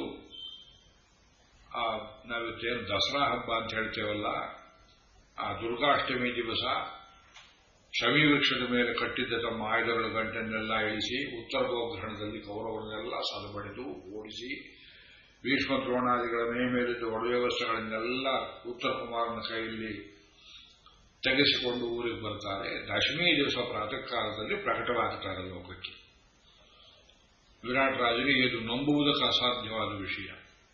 ಏನು ನಮ್ಮಲ್ಲಿಯೇ ಪಾಂಡವರಿದ್ದಾರೆ ಅಂತ ಹೇಳ್ತೀಯಲ್ಲೋ ಮಗು, ಯುದ್ಧದಲ್ಲಿ ನಿನಗೆ ಸಹಾಯ ಮಾಡಿದವನು ಯಾವನೂ ದೇವಕುಮಾರ ಅಂತ ಹೇಳಿದಲ್ಲ, ಯಾರು ಅಂದ್ರೆ ಇವನೇ ನೋಡು ಅರ್ಜುನ. ಹಾಗಿದ್ರೆ ಭೀಮ ಎಲ್ಲಿ? ನಮ್ಮಲ್ಲಿ ಅಡಿಗೆ ಮಾಡ್ತಿದ್ದವನೇ ಭೀಮ. ಧರ್ಮರಾಜ ಎಲ್ಲಿ? ನಿನ್ ಜೊತೆಯಲ್ಲಿ ಜೂಜಾಡ್ತಾ ಇದ್ದಿದ್ದ ಕಂಕವಟ್ಟ, ಅವನೇ ಧರ್ಮರಾಜ. ಹಾಗಿದ್ರೆ ನಕುಲ ಸಹದೇವರಲ್ಲಿ ಒಬ್ಬ ನಮ್ಮ ಅರಮನೆ ಗೋವುಗಳನ್ನು ಕಾಯ್ತಾ ಇದ್ದ, ಇನ್ನೊಬ್ಬ ನಮ್ಮ ಅರಮನೆ ಕುದುರೆಗಳನ್ನು ಕಾಯ್ತಾ ಇದ್ದ. ಹೌದು, ದ್ರೌಪದಿಯಲ್ಲಿ ಅವಳೇ ಸೈರಂಧ್ರಿಯಾಗಿ ನಮ್ಮ ತಾಯಿ ತಲೆ ಬಾಚ್ತಾ ಇದ್ಲು ಅರಮನೆ ಹೆಂಗಸರಿಗೆಲ್ಲ.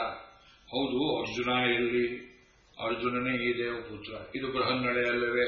ಬೃಹನ್ನಳೆ ರೂಪದಲ್ಲಿದ್ದ 1 ವರ್ಷ ಊರ್ವಶಿ ಶಾಪದಿಂದ ನಪುಂಸಕನಾಗಿ ಇವನೇ ಯುದ್ಧದಲ್ಲಿ ಗೆದ್ದವನು. ಆ ವಿರಾಟ್ ರಾಜನಿಗೆ ಭಯವಾಗಿ ಧರ್ಮರಾಜನ ಕಾಲಿಗೆ ಬಿದ್ದು ನನ್ನ ಕ್ಷಮಿಸಬೇಕು, ನಿಮ್ಮನ್ನು ಸೇವಕರಂತೆ ದುಡಿಸಿಕೊಂಡು ಬಿಟ್ಟೆ. ಇದು ಪ್ರಾಯಶ್ಚಿತ್ತವಾಗಿ ನನ್ನ ಮಗಳು ಉತ್ತರೆಯನ್ನ ಅರ್ಜುನನಿಗೆ ಕೊಟ್ಟು ಮದುವೆ ಮಾಡ್ತೇನೆ ಅಂತ ಅವನು ಮುಂದೆ ಬರಲಾಗಿ ಮಹಾ ಜಿತೇಂದ್ರಿಯನಾದ ಅರ್ಜುನ ಹೇಳ್ತಾನೆ, ಇದು ಸರಿಯಲ್ಲ. ನಿನ್ನ ಮಗಳು ಸಣ್ಣ ಹುಡುಗಿ, ನನ್ನನ್ನು ತಂದೆ ಅನ್ನೋ ಭಾವದಲ್ಲಿ ನೋಡಿದ್ದಾಳೆ.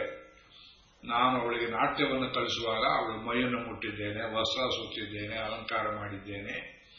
ಆದ್ದರಿಂದ ನಿಮಗಿಷ್ಟವಾದ ಪಕ್ಷದಲ್ಲಿ ನನಗೊಬ್ಬ ಮಗ ಇದ್ದಾನೆ ಅಭಿಮನ್ಯು ಅಂತ, ಸರಿಯಾದ ವಯಸ್ಸಿನ ಸಮಜೋಡಿಯವರು, ಅವರಿಗೆ ಕೊಟ್ಟು ಮದುವೆ ಆಗಬಹುದು ಅಂತ ಹೇಳಲಾಗಿ ಆ ಹೊತ್ತಿಗೆ ಸಮಸ್ತ ಯಾದವರು ಅಲ್ಲಿ ವಿರಾಟ್ ರಾಜನ ಒಂದು ಪ್ರಾರ್ಥನೆಯಂತೆ ಧರ್ಮರಾಜ ಬರೆದು ಕಳಿಸಿದ ಪತ್ರದಂತೆ ಬಂದು ಸೇರ್ತಾರೆ. ಆ ಶುಭ ಮುಹೂರ್ತದಲ್ಲಿ ವಿರಾಟ್ ಪರ್ವ ಮುಕ್ತಾಯವಾಗ್ತಾ ಇದೆ. ಎಷ್ಟೊಂದು ದಾನಾಮ ಪ್ರತಿಗೃಹ್ಯತ ತಾಂ ಪಾರ್ಥಃ ಪುರಸ್ಕೃತ್ಯ ಜನಾರ್ದನಂ ವಿವಾಹಂ ಕಾರಯಾಮಾಸ ಸೌಭದ್ರಸ್ಯ ಮಹಾತ್ಮನಃ ತಸ್ಮೈ 7,000 ಹಯಾನಾಂ ಮಾತರಂ ಹಸಾಂ. 7,000 ಕುದುರೆಗಳನ್ನ ಬಳವಳಿನ ಗಳಿಯನ್ನು ಕೊಟ್ಟ ವಿರಾಟ್ ರಾಜ ಅಂತಲೂ. ಹಾಗೆ 200 ದ್ವೇಷ ನಾಗ ಜಗಂ ಮುಖ್ಯ 200 ಆನೆಗಳನ್ನು, ಅಸಂಖ್ಯೇಯ ಪದಾತಿಗಳನ್ನು, ದಾಸದಾಸಿಯರನ್ನು ಕೊಟ್ಟು ಬ್ರಾಹ್ಮಣೇಭ್ಯೋ ದದೌ ವಿತ್ವಮ್ಯುದುಪಾಹರದಚ್ಯುತಃ. ಸ್ವಯಂ ಕೃಷ್ಣನೇ ತಂದಿದ್ದ ಬೇಕಾದಷ್ಟು ಐಶ್ವರ್ಯವನ್ನು ಬ್ರಾಹ್ಮಣರಿಗೆಲ್ಲ ದಾನ ಮಾಡಿದರು. ಗೋಸಹಸ್ರಾಣಿ ರತ್ನಾನಿ ವಸ್ತ್ರಾಣಿ ವಿವಿಧಾನಿ ಚ ಭೂಷಣಾನಿ ಚ ಮುಖ್ಯಾನಿ ಯಾನಾನಿ ಶಯನಾನಿ ಚ ಭೋಜನಾನಿ ಚ ಹೃದ್ಯಾನಿ ಪಾನಾನಿ ವಿವಿಧಾನಿ ಚ ತನ್ಮಹೋತ್ಸವ ಸಂಕಾಶಂ ಹೃಷ್ಟಪುಷ್ಟಜನಾಯುತಂ ನಗರಂ ಮತ್ಸರಾಜಸ ಶಿಶುಭೇ ಭರತರ್ಷಭ. ಗೋದಾನ ಮಾಡಿದ್ದಾರೆ, ಊಟ ಹಾಕಿದ್ದಾರೆ ಬ್ರಾಹ್ಮಣರಿಗೆ. ಸಂಗೀತ, ವಾದ್ಯ, ನೃತ್ಯ ಇವುಗಳೆಲ್ಲ ನಡೆದು ಅದ್ದೂರಿಯಿಂದ ಮದುವೆ ನಡೆಯಿತು ಅಂತ ವರ್ಣನೆ ಮಾಡಿದ್ದಾರೆ ಮಹಾಭಾರತ. ನಮ್ಮ ಕನ್ನಡದ ಕುಮಾರವ್ಯಾಸ ಭಾರತದಲ್ಲಿ ಇಲ್ಲಿ ತುಂಬ ಮುಖ್ಯವಾದ ಭಾಗ ಯಾವುದು ಅಂದರೆ 5 ಪಾಂಡವರು ಸೇರಿ ಕೃಷ್ಣನಿಗೆ ಮಾಡಿದ ಹಾಗೆ 5 ಸುಂದರ ಪದ್ಯಗಳನ್ನು ಭಕ್ತಿರಸ ಪ್ರಚುರವಾಗಿ ಕವಿ ಬರೆದಿದ್ದಾನೆ. ಮದುವೆ ಅನ್ನೋದು ಬರೀ ನೆಪ. ಕೃಷ್ಣ ನಿನ್ನನ್ನು ನೋಡಿ ಬಹಳ ದಿವಸ ಆಯಿತು, ಮದುವೆ ಎಂಬುದು ನೆಪ, ಶ್ರೀಪದವ ತೋರಬೇಹುದು, ನಿನ್ನ ಪಾದ ತೋರಿಸಬೇಕು ಅಂತ ಕೇಳ್ತಾನೆ ಎನ್ನುವ ಭಾಗ. ಅದನ್ನು ರಾಗವಾಗಿ ಓದಿ ತೋರಿಸೋಣ. ಆ ಭಾಗ ಬಂದಾಗ ಇದು ಶ್ರೀಮನ್ ಮಹಾಭಾರತದ ಆದಿಯಲ್ಲಿ ನಾವು ಮಾಡಬೇಕಾದ ಕೃತ್ಯವನ್ನು ಮಾಡಿದ್ದೇವೆ. ಮಂಗಳಾರ್ಚನೆ ಮಾಡ್ತಾ ಇದ್ದೇನೆ, ಮುಂದೆ ಪ್ರವಚನ ಮಾಡ್ತೇನೆ. ಶ್ರೀಮನ್ ಮಹಾಭಾರತದಲ್ಲಿ ಆಧ್ಯಾತ್ಮಿಕ ಅರ್ಥವು ಪುಷ್ಕಳವಾಗಿರುವುದರಿಂದ ಆಯಾ ಉಪಾಖ್ಯಾನಗಳಲ್ಲಿ ಅವುಗಳನ್ನು ಎತ್ತಿ ಎತ್ತಿ ತೋರಿಸಬೇಕು. ಇವತ್ತು ಅದನ್ನು ವಿಸ್ತಾರ ಮಾಡುವುದಕ್ಕೆ ಹೋಗೋದಿಲ್ಲ. ಶ್ರೀಮನ್ ಮಹಾಭಾರತದ ಆ ಪೀಠಿಗೆಯಲ್ಲಿ ಹೇಳಬೇಕಾದ ಇನ್ನೊಂದು ಕೆಲವು ಅಂಶಗಳುಂಟು, ಅವುಗಳನ್ನು ಮೊದಲು ನಿರೂಪಿಸಿಬಿಡ್ತೇನೆ. ಇಲ್ಲಿ ಪ್ರತಿಯೊಂದಕ್ಕೂ ಒಂದು ಪೂರ್ವ ಪಕ್ಷ ಆಕ್ಷೇಪ. ಪಶ್ಚಿಮ ದೇಶದವರು ನಮ್ಮ ಮೇಲೆ ಮಾಡಿರ್ತಕ್ಕಂಥ ಆಕ್ರಮಣಗಳಲ್ಲಿ ಬೌದ್ಧಿಕ ಆಕ್ರಮಣ, ಅದರಲ್ಲಿ ಆಧ್ಯಾತ್ಮಿಕ ಆಕ್ರಮಣ ಬಹಳ ಆಗಿರುವುದರಿಂದ ಇವತ್ತು ನಮ್ಮ ಜನರಲ್ಲಿ ಕೆಲವೊಂದು ಸಂಶಯಗಳನ್ನೇನು ಬಿತ್ತಿದ್ದಾರೆ, ಉತ್ತರ ಹೇಳಬೇಕು.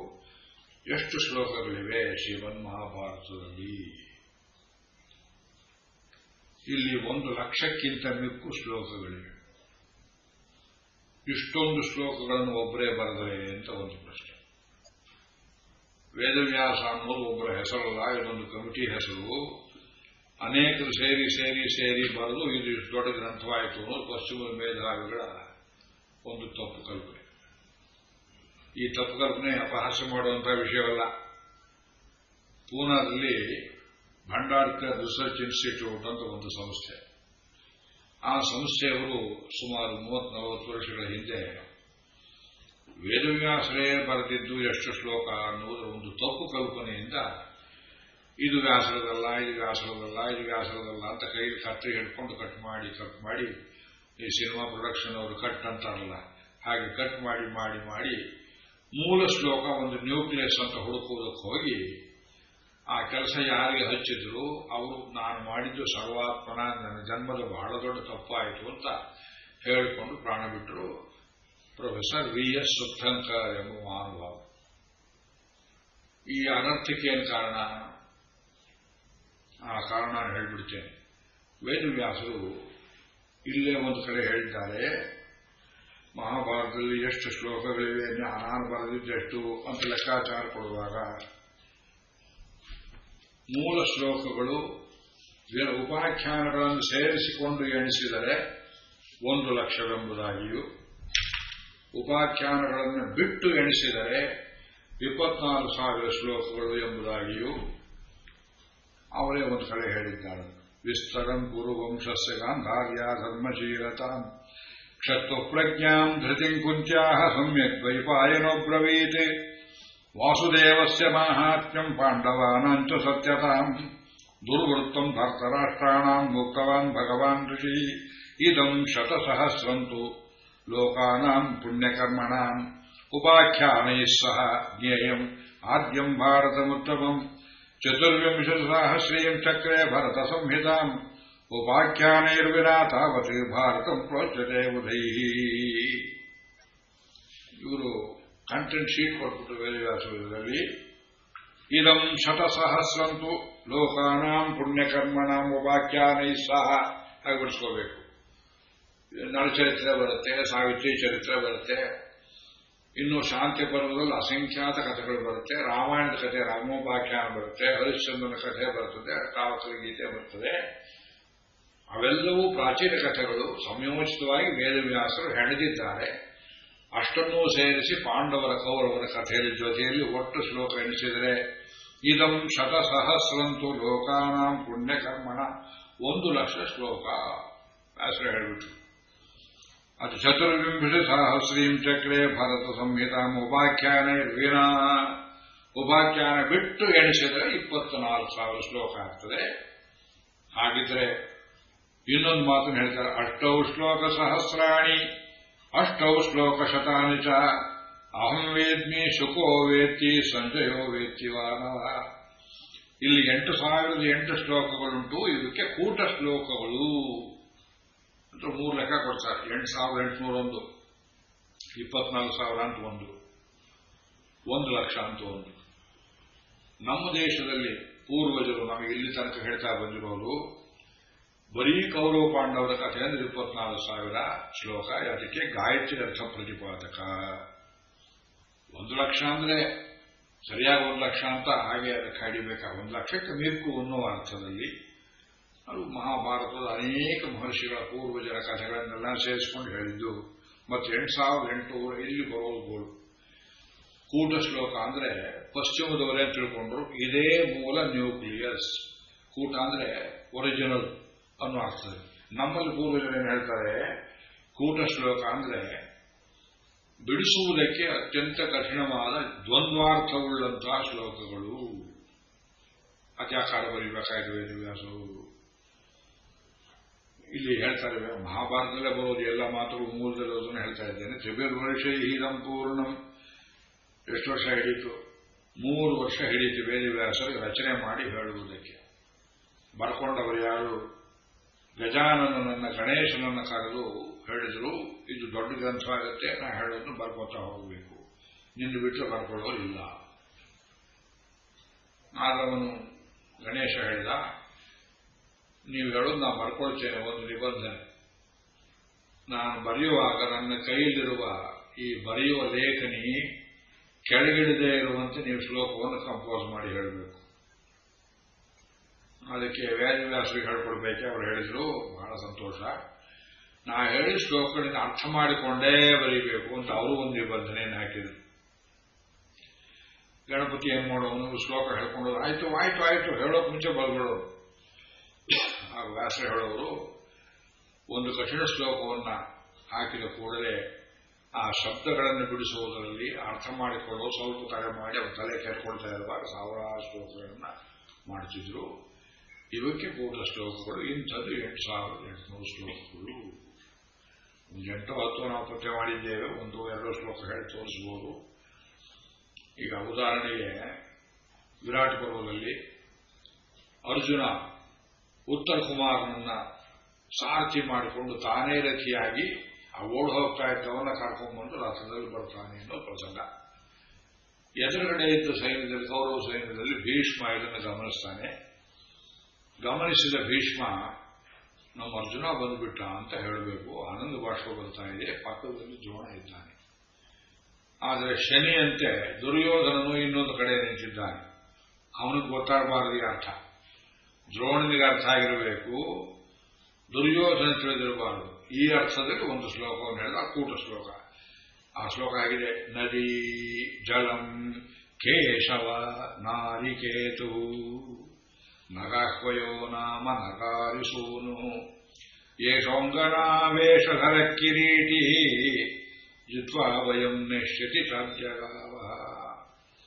ಇದು 3ನೇ ಭಾಗ, ಸ್ವಲ್ಪ ಕಳಿಬಹುದೋ ಏನೋ.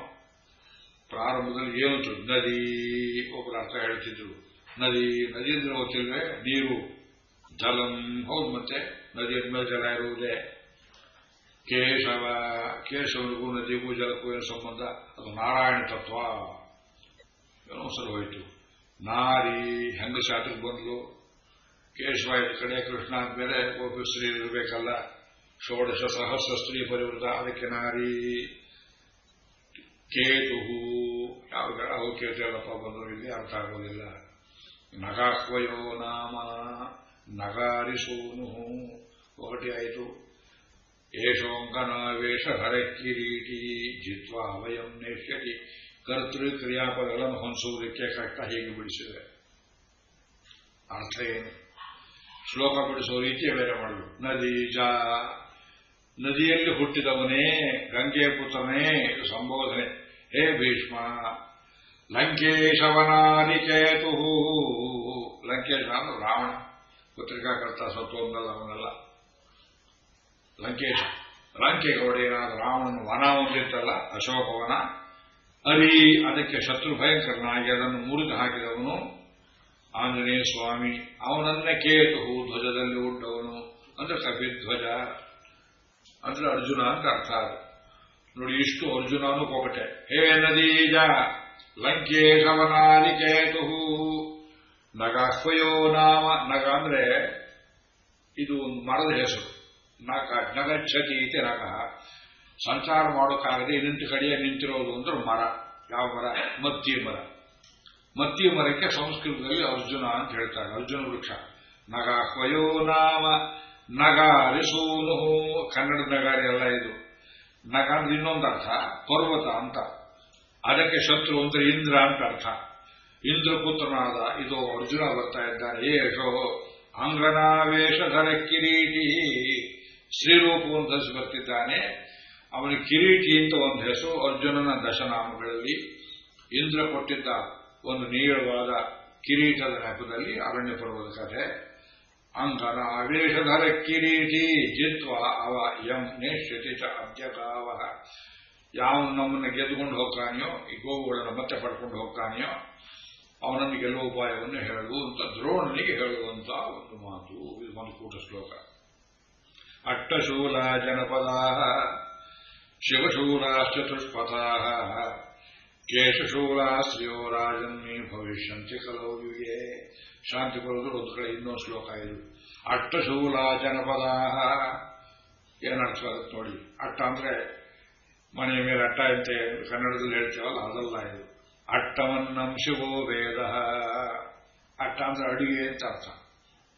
ಕನ್ನಡದಲ್ಲಿ ಅಡುಗೆ, ಇದು ಸಂಸ್ಕೃತದ ಅಟ್ಟ ಶಬ್ದದಿಂದ ಬಂದಿರುವುದು. ಅನೇಕರಿಗೆ ಗೊತ್ತಿಲ್ಲ ಇದು. ಅಟ್ಟ ಅಂದ್ರೆ ಅನ್ನ. ಅಟ್ಟ ಶೂಲ, ಶೂಲ ಅಂದ್ರೆ ಮಾರಾಟ ಅಂತ ಅರ್ಥ ಸಂಸ್ಕೃತದಲ್ಲಿ. ಕಲಿಯುಗದಲ್ಲಿ ಜನರು ಅನ್ನವನ್ನ ಮಾರಾಟ ಮಾಡುವ ದುಷ್ಕಾಲ ಬರುತ್ತದೆ. ಹಳ್ಳಿಗಳಲ್ಲಿ ಹೋಟೆಲ್ ಬರ್ತದೆ. ಅಟ್ಟಶೂಲ ಮಹಾಭಾರತ ಕಾಲದಲ್ಲಿ ಹೋಟ್ಲಿಲ್ಲ, ಬ್ರಿಟಿಷರು ಬಂದ್ಮೇಲೆ ಶುರುವಾಯಿತು.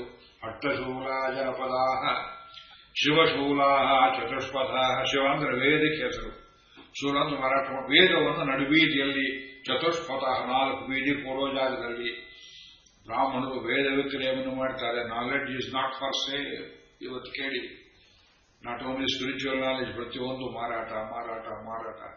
ಸ್ಕೂಲು, ಕಾಲೇಜು, ವಿಶ್ವವಿದ್ಯಾಲಯ ಎಲ್ಲ ದುಡ್ಡು ಮಾಡುವ ಸಂಸ್ಥೆ. ಕಲಿಯುಗದ ಕೊನೆಯ ಅಕ್ಷಾಂತ ಏನು ಹೇಳ್ತಾರೆ?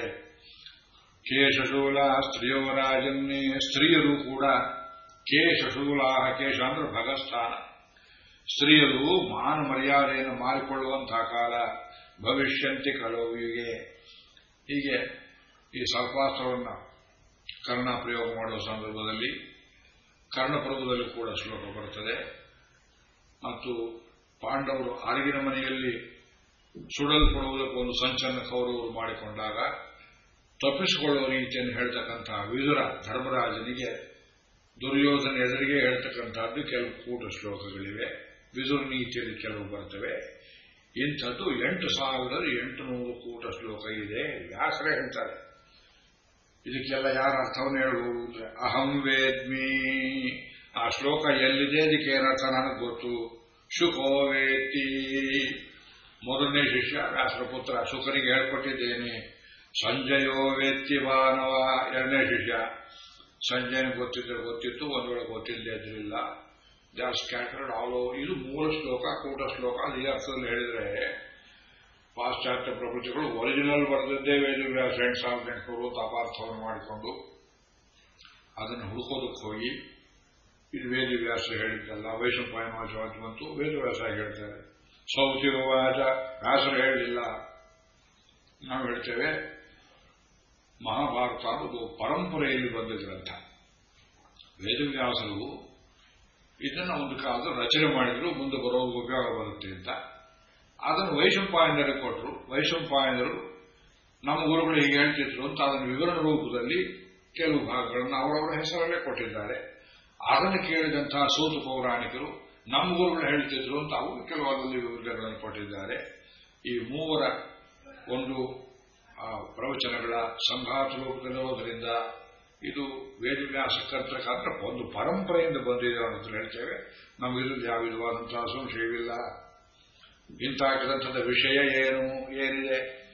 ನಮ್ಮ ಕನ್ನಡದ ಕುಮಾರವ್ಯಾಸ ತಿಳಿಯೇ ಹೇಳುವ ಕೃಷ್ಣ ಕಥೆಯನ್ನು, ಇದು ಪೂರ್ತಿ ಕೃಷ್ಣ ಕಥೆ ಎಂಬುದಾಗಿ ವರ್ಣನೆ ಮಾಡಿದ್ದಾರೆ.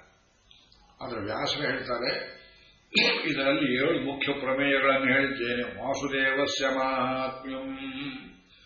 ಕೃಷ್ಣ ಪರಮಾತ್ಮನ ದೊಡ್ಡತನ ಎದ್ದು ಕಾಣುತ್ತದೆ.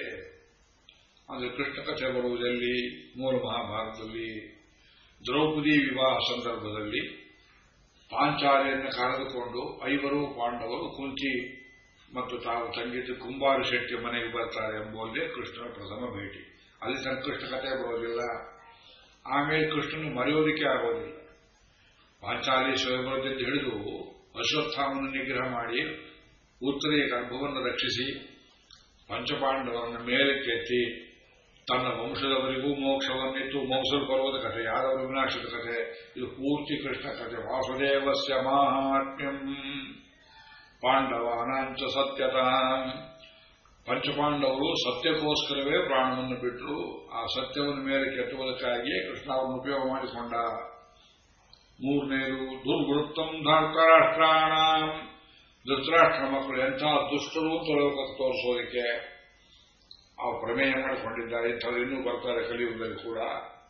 ವಿಸ್ತರಂ ಕುರುವಂಶಸ್ಯ. ಕುರುವಂಶದ ಪೂರ್ವಜರು ಒಬ್ಬೊಬ್ಬರು ಎಂಥ ಧಾರ್ಮಿಕರಾಗಿದ್ದರು ಎಂಬುದಾಗಿಯೂ ಗಾಂಧಾರಿಯ ಧರ್ಮಶೀಲತ. ಗಾಂಧಾರಿ ಎಂಥ ಧರ್ಮವಂತರಾಗಿದ್ದರು ಅಂತ ತೋರಿಸು, ಅದೊಂದು ಪ್ರಮೇಯ. ಅನೇಕರಿಗೆ ಗಾಂಧಾರಿ ಬಗೆಗೆ ತಪ್ಪು ಕಲ್ಪನೆ ಇರಬಹುದು. ಗಂಡ ಹುಟ್ಟು ಕುರುನಾದ್ರೆ ಇವಳು ಕಣ್ಣಿಗೆ ಬಟ್ಟೆ ಕಟ್ಕೊಂಡ್ಲು, ಗಂಡನ ಬುದ್ಧಿ ಹೇಳಬೇಕಾದವಳು, ಇವಳು ಕಣ್ಣು ಬಿಚ್ಕೊಂಡ್ರೆ ಏನ್ ಗತಿ, ನಾವು ಹಾಗೆ ಹೇಳಬಹುದು. ಇವಳಲ್ಲೆಂಥ ಧರ್ಮಶೀಲತ್ವ ಇರಬಹುದು. ಕುಂತಿಗೆ ಮಕ್ಕಳಾದ್ರು ಅಂತ ತಿಳ್ಕೊಂಡು ತನ್ನ ಗರ್ಭವನ್ನು ಬಡಿದುಕೊಂಡು ಗರ್ಭಸ್ರಾವವಾಗಿ ಹುಟ್ಟಿದ ಮಕ್ಕಳು 200 ಪಿಂಡಗಳು. ಇವಳು ಮಾತ್ಸರ್ಯ ನಾವು ಹೇಳ್ತೇವೆ. ಧರ್ಮಶೀಲತ್ವ ಏನಿತ್ತು ಇವಳಲ್ಲಿ, ಅದಕ್ಕೊಂದು ಪ್ರಕರಣ ಇಲ್ಲೇ ಉದಾಹರಣೆಯನ್ನು ಕೊಡ್ತೇವೆ. 1ನೇದು ಯುದ್ಧ ಇನ್ನೇನು ಆರಂಭ ಆಗಬೇಕು. ದುರ್ಯೋಧನ ಹೋಗಿ ತಾಯಿಯನ್ನ ನನಗೆ ಆಶೀರ್ವಾದ ಮಾಡು, ಜಯವಾಗಲಿ ಅಂತ ಕೇಳ್ತಾರೆ.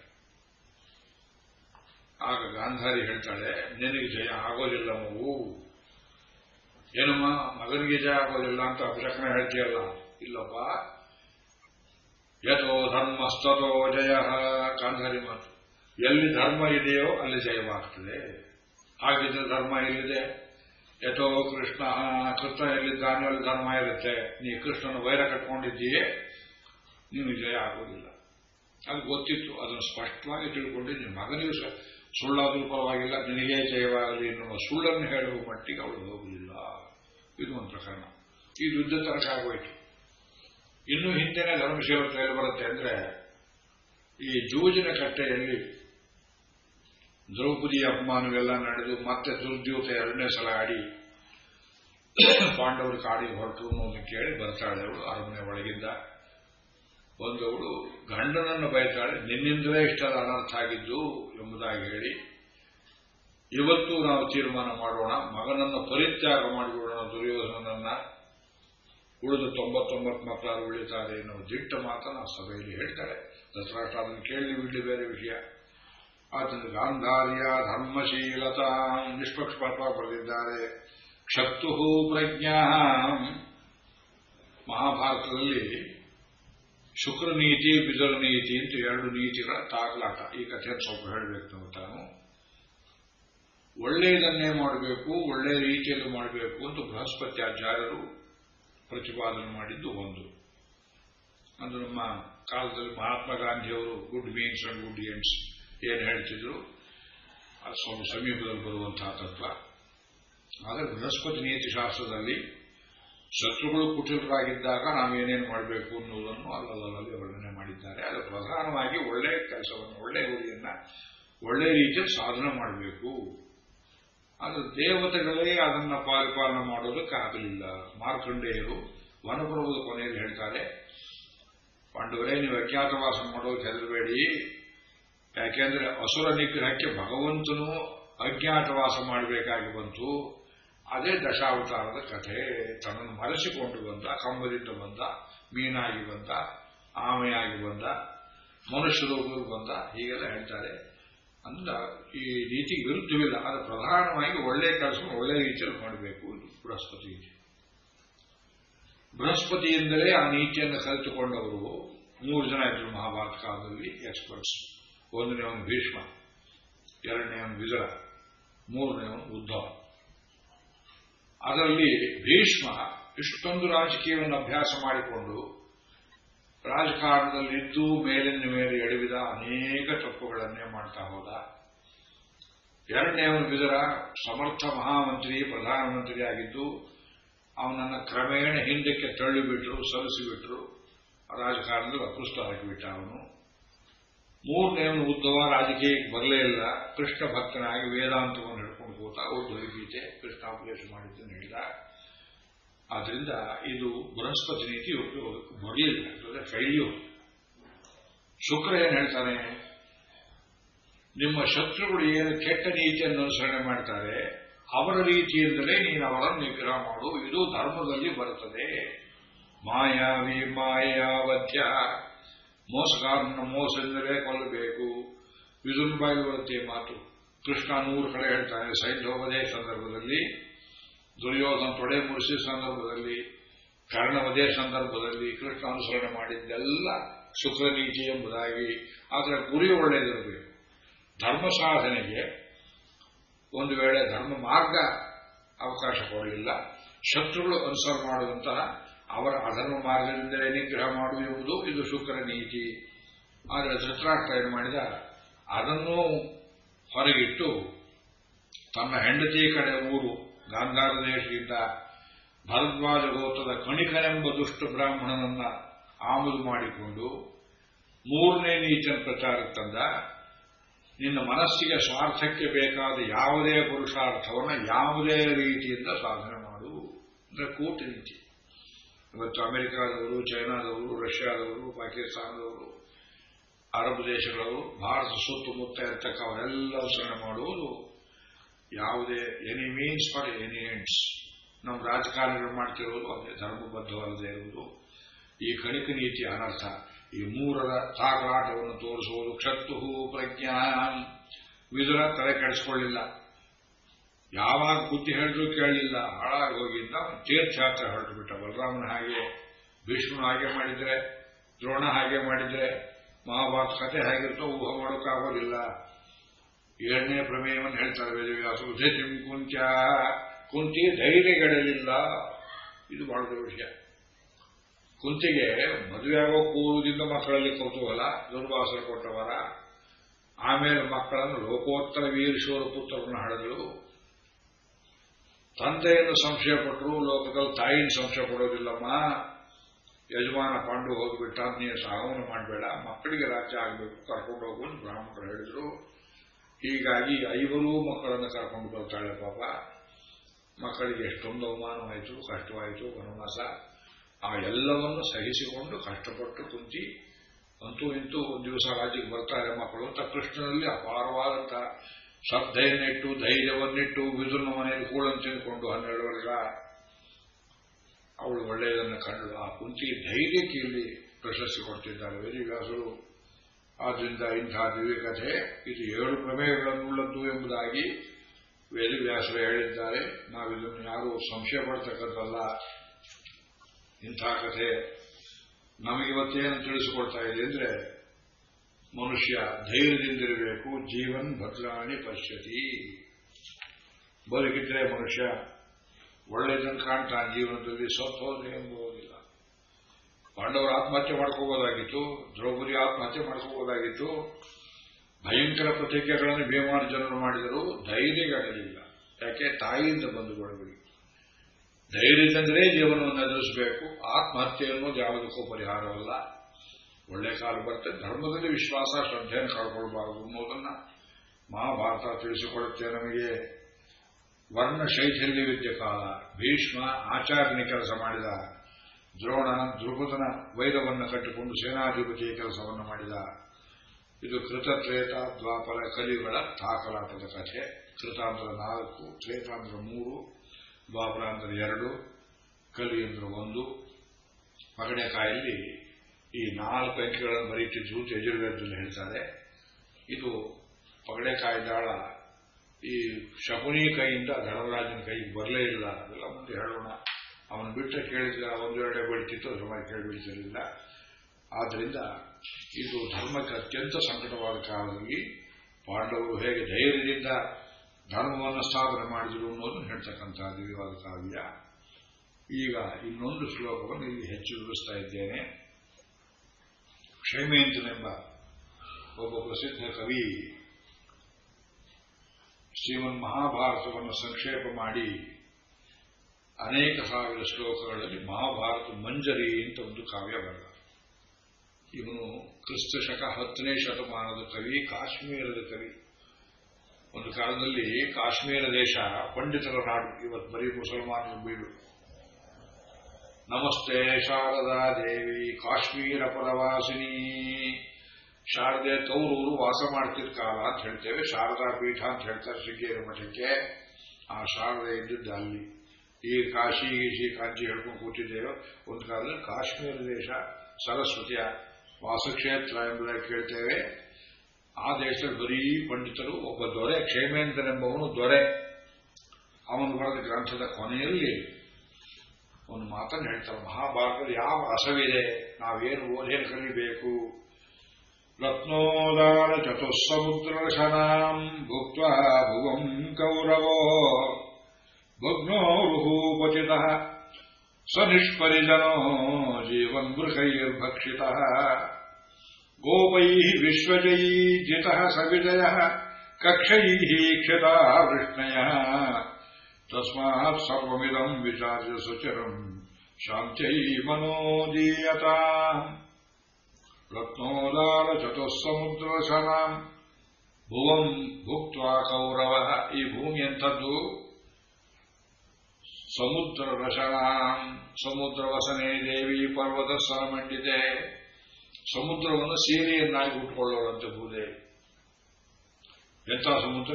ಚತುಸ್ಸಮುದ್ರ ರಸನಾಂ, 4 ಸಮುದ್ರಗಳು ಅವರಿಗೆ ಸೀರೆ ಇದ್ದಾರೆ. ಎಂಥ ಸಮುದ್ರ ಅದು? ರತ್ನೋದಾರ ಚತುಸ್ಸಮುದ್ರ ರಸನಾಂ. ತನ್ನ ಒಡಲಲ್ಲಿ ಅನೇಕ ಕೋಟಿ ಕೋಟಿ ಕೋಟಿ ರತ್ನಗಳನ್ನು ಇಟ್ಟುಕೊಂಡಿರತಕ್ಕಂಥ ಈ ಸಮುದ್ರವೇ ಭೂಮಿ, ಅದರ ಒಂದು ವಸ್ತ್ರ ಅಂತ ಹೇಳ್ತೇವೆ. ಇಷ್ಟು ದೊಡ್ಡ ವಿಶಾಲ ಭೂಮಿಗೆ ಸರಿಯೋ ತಪ್ಪೋ ಕುಮಾರ್ಗೋ ಯಾವುದೋ ಮಾರ್ಗದಿಂದ ದೊರೆಯಾಗಿ ಬಂದುಬಿಟ್ಟ ದುರ್ಯೋಧನ. ಆಗ ಭೂಮಿ ಉಳಿಯುತ್ತೆ ಅವನಿಗೆ. ಭುಕ್ತ್ವಾ ಭುವಂ ಕೌರವ. ಅಪ್ಪನಿಗೆ ಪಟ್ಟಾಭಿಷೇಕ ಇಲ್ಲ, ಮಗನಿಗೆ ಎಲ್ಲಿ ಪಟ್ಟಾಭಿಷೇಕ? ಅಂಥ ಭೂಮಿ ನಾನೊಬ್ಬನೇ ದೊರೆ. ವರುಣಾಯಕಮಾಯೋಗುಡಗುಡಗುಡನಾಂಡವ ಆಳ್ವಾರು ಹೇಳೋ ಹಾಗೆ ಏಕಚಕ್ರಾಧಿಪತಿ ಅಂತ ಅನಿಸ್ಕೊಂಡು ಮೆರೆದ. ಆದನ್ನು ಹ್ಯಾಂಗ ಸತ್ತ ನೋಡಿ ಎಂದು. ಭಗ್ನೋರುಹು ಪತಿತಃ. 2 ತೊಡೆಯನ್ನು ಒಂದೇ ಏಟಿಗೆ ಮುರಿದು ಬಿಟ್ಟ ಭೀಮಸೇನ. ಅಷ್ಟೇ ಅಲ್ಲ, ಸನಿಷ್ಪರಿಜನ. ಸಾಯುವಾಗ ಅವನ ಪಕ್ಕದಲ್ಲಿ ಒಬ್ಬರೂ ಇರಲಿಲ್ಲ. ಅಶ್ವತ್ಥಾಮ ಹತ್ರ ಇಲ್ಲ, ಕೃತೋರ್ಮ ಹತ್ರ ಇಲ್ಲ, ಕೃಪಾಚಾರ್ಯ ಹತ್ರ ಇಲ್ಲ. ಅವನು ತೊಡೆ ಮೂರು ಸಾಯುವಾಗ ಇದು ಭೂಮಿ ಒಬ್ಬರು ಇರಲಿಲ್ಲ. ಜೀವನ್ ಮೃಗೈರ್ಭಕ್ಷಿತ. ಕೆಳಗೆ ಬಿದ್ದ ಮೇಲೆ ಅವನಿಗೆ ಸುತ್ತ ರಕ್ಷಣೆಗೋಸ್ಕರವಾಗಿ ದೀವಟಿಗೆ ಹಿಡ್ಕೊಂಡಿಲ್ಲುವಂತ ಆಳುಕಾಳು ಗತಿ ಇಲ್ಲ. ರಾತ್ರಿ ಹೊತ್ತು, ಯಾಕೆಂದ್ರೆ ಏಟು ಬಿದ್ದ ಮೇಲೆ 2-3 ದಿವಸ ಬದುಕಿದ್ದ ಅವನು. ಜೀವನ್ ಮೃಗೈರ್ಭಕ್ಷಿತ. ತೋಳುಗಳು ಇವನು ಬದುಕಿದ್ದಾಗಲೇ ತೊಡೆಗಳನ್ನು ಎಳೆದಾಡಿ ಮಾಂಸಖಂಡವನ್ನೆಲ್ಲ ತಿಂದುಬಿಟ್ಟು. ಇಂಥ ಘೋರ ಸ್ಥಿತಿಯರು. ಭಗ್ನೋರುಹು ಪತಿತಃ ಸ ನಿಷ್ಪರಿಜನ ಜೀವನ್ ಮೃಗೈರ್ಭಕ್ಷಿತ. ಇದು ಮಹಾಭಾರತ ಕಥೆ. ಗೋಪೈ ವಿಶ್ವಜಯೀ ಜಿತಸ್ಸ ವಿಜಯ. ಮೌಸಲ ಪರ್ವದ ಕಥೆ. ಕೃಷ್ಣಾವತಾರ ಮುಗಿಯೋ ಕಾಲದಲ್ಲಿ ಯಾದವರಲ್ಲಿಯ ಪರಸ್ಪರ ಜಗಳವಾಗಿ ಅಷ್ಟೂ ಜನರು ಪ್ರಾಣ ಬಿಟ್ಟು ಕೃಷ್ಣನ ಎದುರಿಗೆ ಅಂತ್ಯಕ್ರಿಯೆ ಮಾಡೋದಕ್ಕೊಬ್ಬರಿಲ್ಲದೆ ಹಸ್ತಿನಾವತಿಯಿಂದ ಅರ್ಜುನ ಬರಬೇಕಾಯಿತು. ಅವನಿಗೇನಾಯಿತು? ಕೃಷ್ಣಾವತಾರ ಮುಗಿದ ಮೇಲೆ ಗಾಂಡೀವವೆಂಬ ಬಿಲ್ಲನ್ನೆತ್ತುವುದಕ್ಕಾಗಲಿಲ್ಲ. ಕೃಷ್ಣ ಪತ್ನಿಯರನ್ನು ನಾಭೀರ ಪುರುಷರು ಗೊಲ್ಲರು ಅಪಹಾರ ಮಾಡಿಕೊಂಡು ಹೋಗುವಾಗ ಗೋಪೈ ವಿಶ್ವಜಯೀಜಿತಃ ಅರ್ಜುನ ಸೋತು ಹೋದ. 18 ದಿವಸಗಳ ಯುದ್ಧದಲ್ಲಿ ಮಹಾವೀರನಾಗಿದ್ದವನು, ಕೃಷ್ಣ ಸೌಭಿಕ ಪಾತ್ರನಾಗಿದ್ದವನು, ಕೃಷ್ಣಾವತಾರ ಮುಗಿದು ಹೋದ ಮೇಲೆ ವಿಶ್ವಜಯೀಜಿತಃ ಸ ವಿಜಯ. ಅವನ ಹೆಸರು ನೋಡಿದ್ರೆ ವಿಜಯ. ಅವನೇ ಸೋತು ಹೋದ. ನಂಬ್ತೀರಾ? ಇನ್ನು ಕೇಳಿ. ಕಕ್ಷೈ ಕ್ಷಿತ ವೃಷ್ಣಯ. ಜಂಡು ಹುಲ್ಲಿನಿಂದ ಪರಸ್ಪರ ಹೊಡೆದಾಡಿ ಸತ್ತರು ಯಾದವರು. ಜಂಡು ಹುಲ್ಲು ಆಯ್ದು ಅಲ್ಲ. ತಸ್ಮಾತ್ ಸರ್ವವಿಧಂ ವಿಚಾರ್ಯ ಸುಚಿರಂ. ಇದೆಲ್ಲ ಚೆನ್ನಾಗಿ ಯೋಚನೆ ಮಾಡಿ ಮಹಾಭಾರತ ಓದುವರು ಯೋಚನೆ ಮಾಡಿ ಏನ್ ಮಾಡಬೇಕು? ಶಾಂತಿ ಮನೋದೀಯತ. ಶಾಂತಿಯಲ್ಲಿ ಮನಸ್ಸನ್ನು ಜೀವಿಸಿ. ಲೋಕದಲ್ಲಿ ಶಾಂತಿ ಅನ್ನೋದು ಬೇಕು ಮನುಷ್ಯನಿಗೆ. ಯಾರು ಹೇಳಿದ ಮಾತು? ಭೂಮಿ ನನಗೆ ಬೇಕು ಒಂದು ಎಲೆಕ್ಷನ್ ಅಲ್ಲಿ ಸೋತ್ರೆ ನಮ್ಮ ಕಡೆ ವೋಟ್ ಹಾಕಲಿಲ್ಲ ಅವನು ಮುಗಿಸ್ಬೇಕು, ಅವನಿಗೆ ಅವನ ಕಾಲು ಹಿಡಿಬೇಕು, ಅಪೋಸಿಷನ್ ಪಾರ್ಟಿ ಮೇಲೆ ಬರಬೇಕು, ಇಂಥವ್ರು ಸಾಯಬೇಕು, ಹೊಡೆದಾಡಿ ಸಾಯ್ತಾರಲ್ಲ. ಇವರಿಗೆ ನಾವು ಈ ಕ್ಷೇಮೇಂದ್ರನ ಭಾರತ ಮಂಜರಿಯ ಈ ವಾಕ್ಯಗಳನ್ನು ಹೇಳಿ ತೋರಿಸಬೇಕು. ಇದೇ ಅರ್ಥದಲ್ಲಿ ವೇದವ್ಯಾಸರು ಕೂಡ ಮಹಾಭಾರತ ಕೊನೆಯ ಕೆಲವು ಮಾತನ್ನು ಹೇಳಿದ್ದಾರೆ. ಮಂಗಳ ಹೇಳುವಾಗ ಈ ಶ್ಲೋಕ ಹೇಳಬೇಕು. ನಾವು ನ ಜಾತು ಕಾಮಾನ್ನ ಭಯಾನ್ನ ಲೋಭಾತ್ ಧರ್ಮಂ ತ್ಯಜ ಜೀವಿತಸ್ಯಾಪಿ ಹೇತೋ. ಕಾಮ, ಲೋಭ, ಭಯಗಳಿಂದ ಮನುಷ್ಯ ಸತ್ಯವನ್ನ ಧರ್ಮವನ್ನ ಬಿಡಬಾರದು. ಈ ಮಾಡಿದ್ರೆ ಏನಾಗುತ್ತೆ ಹೇಳೋ, ಸರಿ ಸ್ವಾಮಿ ನಡ್ಕೊಳ್ಳೋ ಕಷ್ಟವಾಗುತ್ತಲ್ಲ, ನಮಗೆ ಇದರಿಂದ ತೊಂದರೆ ಆಗುತ್ತಲ್ಲ. ಇಲ್ಲ, ಪ್ರಾಣ ಅನ್ನೋದು ಮುಖ್ಯವಲ್ಲ, ಧರ್ಮ ಅನ್ನೋದು ಮುಖ್ಯ. ನಿತ್ಯೋ ಧರ್ಮ ಸುಖ ದುಃಖೇ ತ್ವನಿತ್ಯೆ. ಸುಖ ದುಃಖ ಬರ್ತದೆ ಹೋಗ್ತದೆ. ಜೀವೋ ನಿತ್ಯ, ಜೀವಾತ್ಮ ನಿತ್ಯ ವಸ್ತು. ಹೇತುರಸ್ಯದು ಅನಿತ್ಯ. ಜೀವಾತ್ಮನ ಹೇತು ಅಂದ್ರೆ ಕರ್ಮ, ಜನ್ಮಾಂತರ ಕರ್ಮ, ಅದು ಅನಿತ್ಯವಾದದ್ದು. ಆದ್ರಿಂದ ಮನುಷ್ಯ ಏನ್ ಮಾಡಬೇಕು? ಇಮಾಂ ಭಾರತ ಸಾವಿತ್ರೀಂ ಪ್ರಾತರುತ್ಥಾಯ ಪಠೇತಿ. ಇದು ಭಾರತ ಸಾವಿತ್ರಿ ಅಂದ್ರು. ಇಡೀ ಮಹಾಭಾರತಕ್ಕೆ ಅಂತೇಳಿ ಒಂದು ಸಾವಿತ್ರಿ ಗಾಯತ್ರಿ ಮಂತ್ರ. ಇದನ್ನ ಪರಬ್ರಹ್ಮಾದಿಗತಿ ಯಾವನು ಭಕ್ತಿಯಿಂದ ಪಾರಾಯಣ ಮಾಡ್ತಾನೆಯೋ ಪರಮಾತ್ಮ ಸಾಹಿತ್ಯವಾಗುತ್ತೆ. ಒಂದು ಮಾತು ಹೇಳ್ತೇನೆ ಕೇಳಿ. ಊರ್ಧ್ವಬಾಹು ವಿರೌಮ್ಯೇಶ ನಚಕಚ್ಚ ಶೃಣೋತಿ ಮೇ. ಎರಡು ಕೈಗಳನ್ನು ಮೇಲಕ್ಕೆತ್ತಿ ಉಚ್ಚ ಸ್ವರದಲ್ಲಿ ಹೇಳ್ತಿದ್ದೇನೆ ಮಹಾರಾಯರೇ, ಯಾರೂ ಕೇಳ್ತಾ ಇಲ್ವಲ್ಲ ನನ್ನ ಮಾತನ್ನ ಅಂದ್ರೆ ವೇದವ್ಯಾಸರು. ಏನಪ್ಪಾ ಮಾತು? ಧರ್ಮಾದರ್ಥಶ್ಚ ಕಾಮಶ್ಚ. ಧರ್ಮದಿಂದ ಅರ್ಥಕಾಮ ಸಿದ್ಧಿಯಾಗುತ್ತೆ. ಎಲ್ಲರಿಗೂ ಹಣ ಬೇಕು, ರಾಜ್ಯ ಬೇಕು, ಅಧಿಕಾರ ಬೇಕು, ಭೋಗ ಬೇಕು, ಅರ್ಥ ಬೇಕು, ಕಾಮ ಬೇಕು. ಬೇಡದಿದ್ದವ್ರು ಯಾರೂ ಇಲ್ಲ. ಭಿಕ್ಷುಕನಿಂದ ಹೇಳಿದ್ರು ಚಕ್ರವರ್ತಿ ತನಕ ಅರ್ಥಕಾಮಗಳೆಲ್ಲರಿಗೂ ಬೇಕು. ಅದಕ್ಕೆ ನಮ್ಮ ಭಾರತೀಯ ಸಂಸ್ಕೃತಿ ವಿರೋಧ ಇಲ್ಲ. ಆದ್ರೆ ಹೇಳುತ್ತೆ, ಧರ್ಮವನ್ನು ನಂಬಿ ಧರ್ಮದಿಂದ ನೀವು ಬಯಸುವ ಅರ್ಥ ಶುದ್ಧವಾಗ್ತದೆ, ಕಾಮ ಶುದ್ಧವಾಗ್ತದೆ, ದೊರಕ್ತದೆ. ಸಖಿಮರ್ಥಂ ನ ಸೇವ್ಯತೆ. ಯಾರೂ ಕೇಳ್ತಾ ಇಲ್ಲ ಅಂತಲ್ಲ. ಅದೇ ಕಾಲದಲ್ಲಿ ಕೃಷ್ಣ ಆಯ್ತಾ, ವಿದುರ ಆಯ್ತಾ, ಕುಂತಿ ಇದ್ಲು, ಗಾಂಧಾರಿ ಇದ್ಲು, ಅವರೆಲ್ಲ ಯಾರು ಕೇಳಬೇಕು ಅವರು ಕೇಳಲಿಲ್ಲ. ಒಂದು ಬಸ್ನಲ್ಲಿ, ರೈಲಿನಲ್ಲಿ ಅವರೆಲ್ಲ ನಿದ್ದೆ ಮಾಡ್ತಿದ್ದಾರಲ್ಲ, ನಾನ್ಯಾಕೆ ಮಾಡಬಾರ್ದು ಅಂತ ಡ್ರೈವರ್ ಹೇಳಬಾರ್ದು. ಎಚ್ಚರ ಇರಬೇಕಾದ ಅವನ ಕರ್ತವ್ಯ. ರಾಜ್ಯದ ಚುಕ್ಕಾಣಿ ಹಿಡಿದಂತಹ ಹೊಣೆಗಾರರು ಯಾರಿದ್ದ ಅವರು ಕೇಳಬೇಕು. They are the people who matter. They must listen to this advice. ಅದನ್ನು ಕೇಳಬೇಕು. 100 ಜನ ಕೌರವರು ಕೇಳಿಲ್ಲ, ಕರ್ಣ ಕೇಳಿಲ್ಲ, ಧೃತರಾಷ್ಟ್ರನೇ ಕೇಳಿಲ್ಲ. ಹೆಸರು ವಿಡಂಬನೆ ಧೃತರಾಷ್ಟ್ರ. ರಾಷ್ಟ್ರಂ ಧಾರಯತಾನ್ ಧ್ರುವಂ. ರಾಷ್ಟ್ರದ ಹೊಣೆ ಹೊತ್ತವನು ಇಂಥ ಅಯೋಗ್ಯನಾದ್ರೆ, ಒಳಗಣ್ಣು ಹೊಳಗಣ್ಣು ಧರ್ಮದಲ್ಲಿ ಕುರುಡಾದ್ರೆ ಒಂದು ಇಡೀ ರಾಷ್ಟ್ರ ಹೇಗೆ ಹಾಳಾಗ್ತದೆ ಎಂದು ಹೇಳ್ತಾರೆ. ಆದ್ದರಿಂದ ದಿವಸೇ ದಿವಸೇ ಮೂಢಂ ಅಭಿಶಂತಿನ ಪಂಡಿತಂ ಹರಿಶಸ್ತಾರ ಸಹಸ್ರಾಣಿ. ಸಂತೋಷ ಪಡುವುದಕ್ಕೆ 1000 ಜಾಗ ಸಿಗುತ್ತೆ ಮೂಢನಿಗೆ. ಭಯಪಡುವುದಕ್ಕೆ 100 ಜಾಗ, 100 ಆಪರ್ಚುನಿಟೀಸ್. ದಿವಸೇ ದಿವಸೇ ಮೂಢಂ ಅಭಿಶಂತಿ ನ ಪಂಡಿತಂ. ಜ್ಞಾನಿಯಾದವನು ಸಂಪಾದ್ಯವಾದ ಪದಾರ್ಥ ಯಾವುದು? ಧರ್ಮ ಅನ್ನೋದು ಜೊತೆಯಲ್ಲಿ ಬರುತ್ತೆ. ಯಾವುದು ಜೊತೆಯಲ್ಲಿ ಬರದೇ ಇರೋದಕ್ಕೆ ನಾವು ಆಸೆ ಪಡಬಾರದು, ತಿಳ್ಕೋಬೇಕು. ಧರ್ಮವನ್ನು ಬಿಡಬಾರದು. ಅದನ್ನೇ ಕ್ಷೇಮಂತ ಕವಿ ಹೇಳ್ತಾರೆ ಶಿವನ್ ಮಹಾಭಾರತದಲ್ಲಿ. ಯಾವ ರಸ ಪ್ರಧಾನ ಅಂದ್ರೆ ಶಾಂತಿ ರಸ ಪ್ರಧಾನ. ಶಾಂತಿ ಅನ್ನೋದು ರಸವೇ ಅಂತ ಕೇಳ್ತಾರೆ ಕೆಲವರು. 9 ರಸನೋ 10 ರಸನೋ ಡಾಕ್ಟರ್ ವಿ ರಾಘವನ್ ಅವರು ಪುಸ್ತಕನೇ ಬರೆದಿದ್ದಾರೆ. ಅಲ್ಲ, ಕೆಲವರು ಭಕ್ತಿ ರಸ ಅಲ್ಲ ಅಂತಾರೆ. ಭಕ್ತಿ ರಸ ಪ್ರಯೋಗ ಮಾಡುತ್ತೆ. ಶೃಂಗಾರದಲ್ಲಿ ಕೆಲಸಕ್ಕೆ ಬಾರದೆ ಸ್ತ್ರೀಯರಲ್ಲಿ ಪ್ರೀತಿ ತೋರಿಸಿದ್ರೆ ಶೃಂಗಾರ ಅಂತಾರೆ. ಅದು ಸರ್ವೋತ್ತಮನಾದ ಭಗವಂತನಲ್ಲಿ ತೋರಿಸುವ ಪ್ರೀತಿಗೆ, ಆ ಶೃಂಗಾರಕ್ಕೆ ಭಕ್ತಿ ಎಂಬುದಾಗಿ ಹೇಳ್ತೇವೆ. ಭಕ್ತಿ ಶೃಂಗಾರ ವೃತ್ಯ ಪರಿಣಮತಿ. ಆಳ್ವಾರಗಳ ಭಕ್ತಿ, ಮೀರಾಬಾಯಿ ಭಕ್ತಿ ಮೊದಲಾದವು. ಹಾಗೆ ಶಾಂತಿ ಎಂಬುವುದು ಎಲ್ಲಕ್ಕಿಂತ ಮೇಲ್ಪಟ್ಟು ಬರ್ತಕ್ಕಂಥ ಒಂದು ದಿವ್ಯ. ಎಲ್ಲರೂ ಶಾಂತಿ ಬೇಕು ಅಂತ, ಶಾಂತಿಯನ್ನು ಇಲ್ಲ ಯಾರು ಹೇಳೋದಿಲ್ಲ. ಅದು ಬೇಕು ಅಂತ ಬರೋದು ಹೇಗೆ? ಕಾಮಕ್ರೋಧಾದಿಗಳ ಅಭಾವ ಉಂಟಾಗಬೇಕು. ಮನಸ್ಸಲ್ಲಿರೋ ದುರ್ಭಾವನೆಗಳೆಲ್ಲ ಹೊರಗೆ ಹಾಕಬೇಕು. ಇಂಗ್ಲಿಷಲ್ಲಿ ಕೆಥಾರ್ಸಿಸ್ ಅಂತ ಹೇಳ್ತೇವೆ. ಒಂದು ಟ್ರಾಜಿಡಿ. ಅರಿಸ್ಟಾಟಲ್ ಹೇಳ್ತಾನೆ, ಒಬ್ಬ ಖಳನಾಯಕ ತನ್ನಲ್ಲಿ ಅನೇಕ ಒಳ್ಳೆ ಗುಣಗಳಿದ್ದು ಒಂದು ದುರ್ಗುಣದ ಪ್ರೋತ್ಸಾಹದಿಂದ ಆ ಎಲ್ಲ ಗುಣಗಳು ಹತವಾಗಿ ಹಾಗೆ ಸಾಯ್ತಾನೆಯೋ, ಅದನ್ನ ರಂಗಭೂಮಿಯಲ್ಲಿ ನೋಡ್ತಕ್ಕಂಥ ಪ್ರೇಕ್ಷಕರಿಗೆ ಮನಸ್ಸಲ್ಲಿದ್ದ ಅಶುದ್ಧಿಯೆಲ್ಲ ಹೊರಗಡೆ ಹೋಗಿ ಅವನಲ್ಲಿ ಒಂದು ನಿರ್ಮಾಣ ರೂಪದ ಒಂದು ಶಾಂತಿ ಉಂಟಾಗ್ತದೆ, ಕೆಥಾರ್ಸಿಸ್ ಅಂತ ಹೇಳ್ತಾರೆ. ಆ ಶಬ್ದ ಎಷ್ಟೋ ವರ್ಷಕ್ಕೆ ಬರೋಕೆ ಮುಂಚೆ ವೇದವ್ಯಾಸರು ಶಾಂತಿ ಮನೋಧೀಯತ.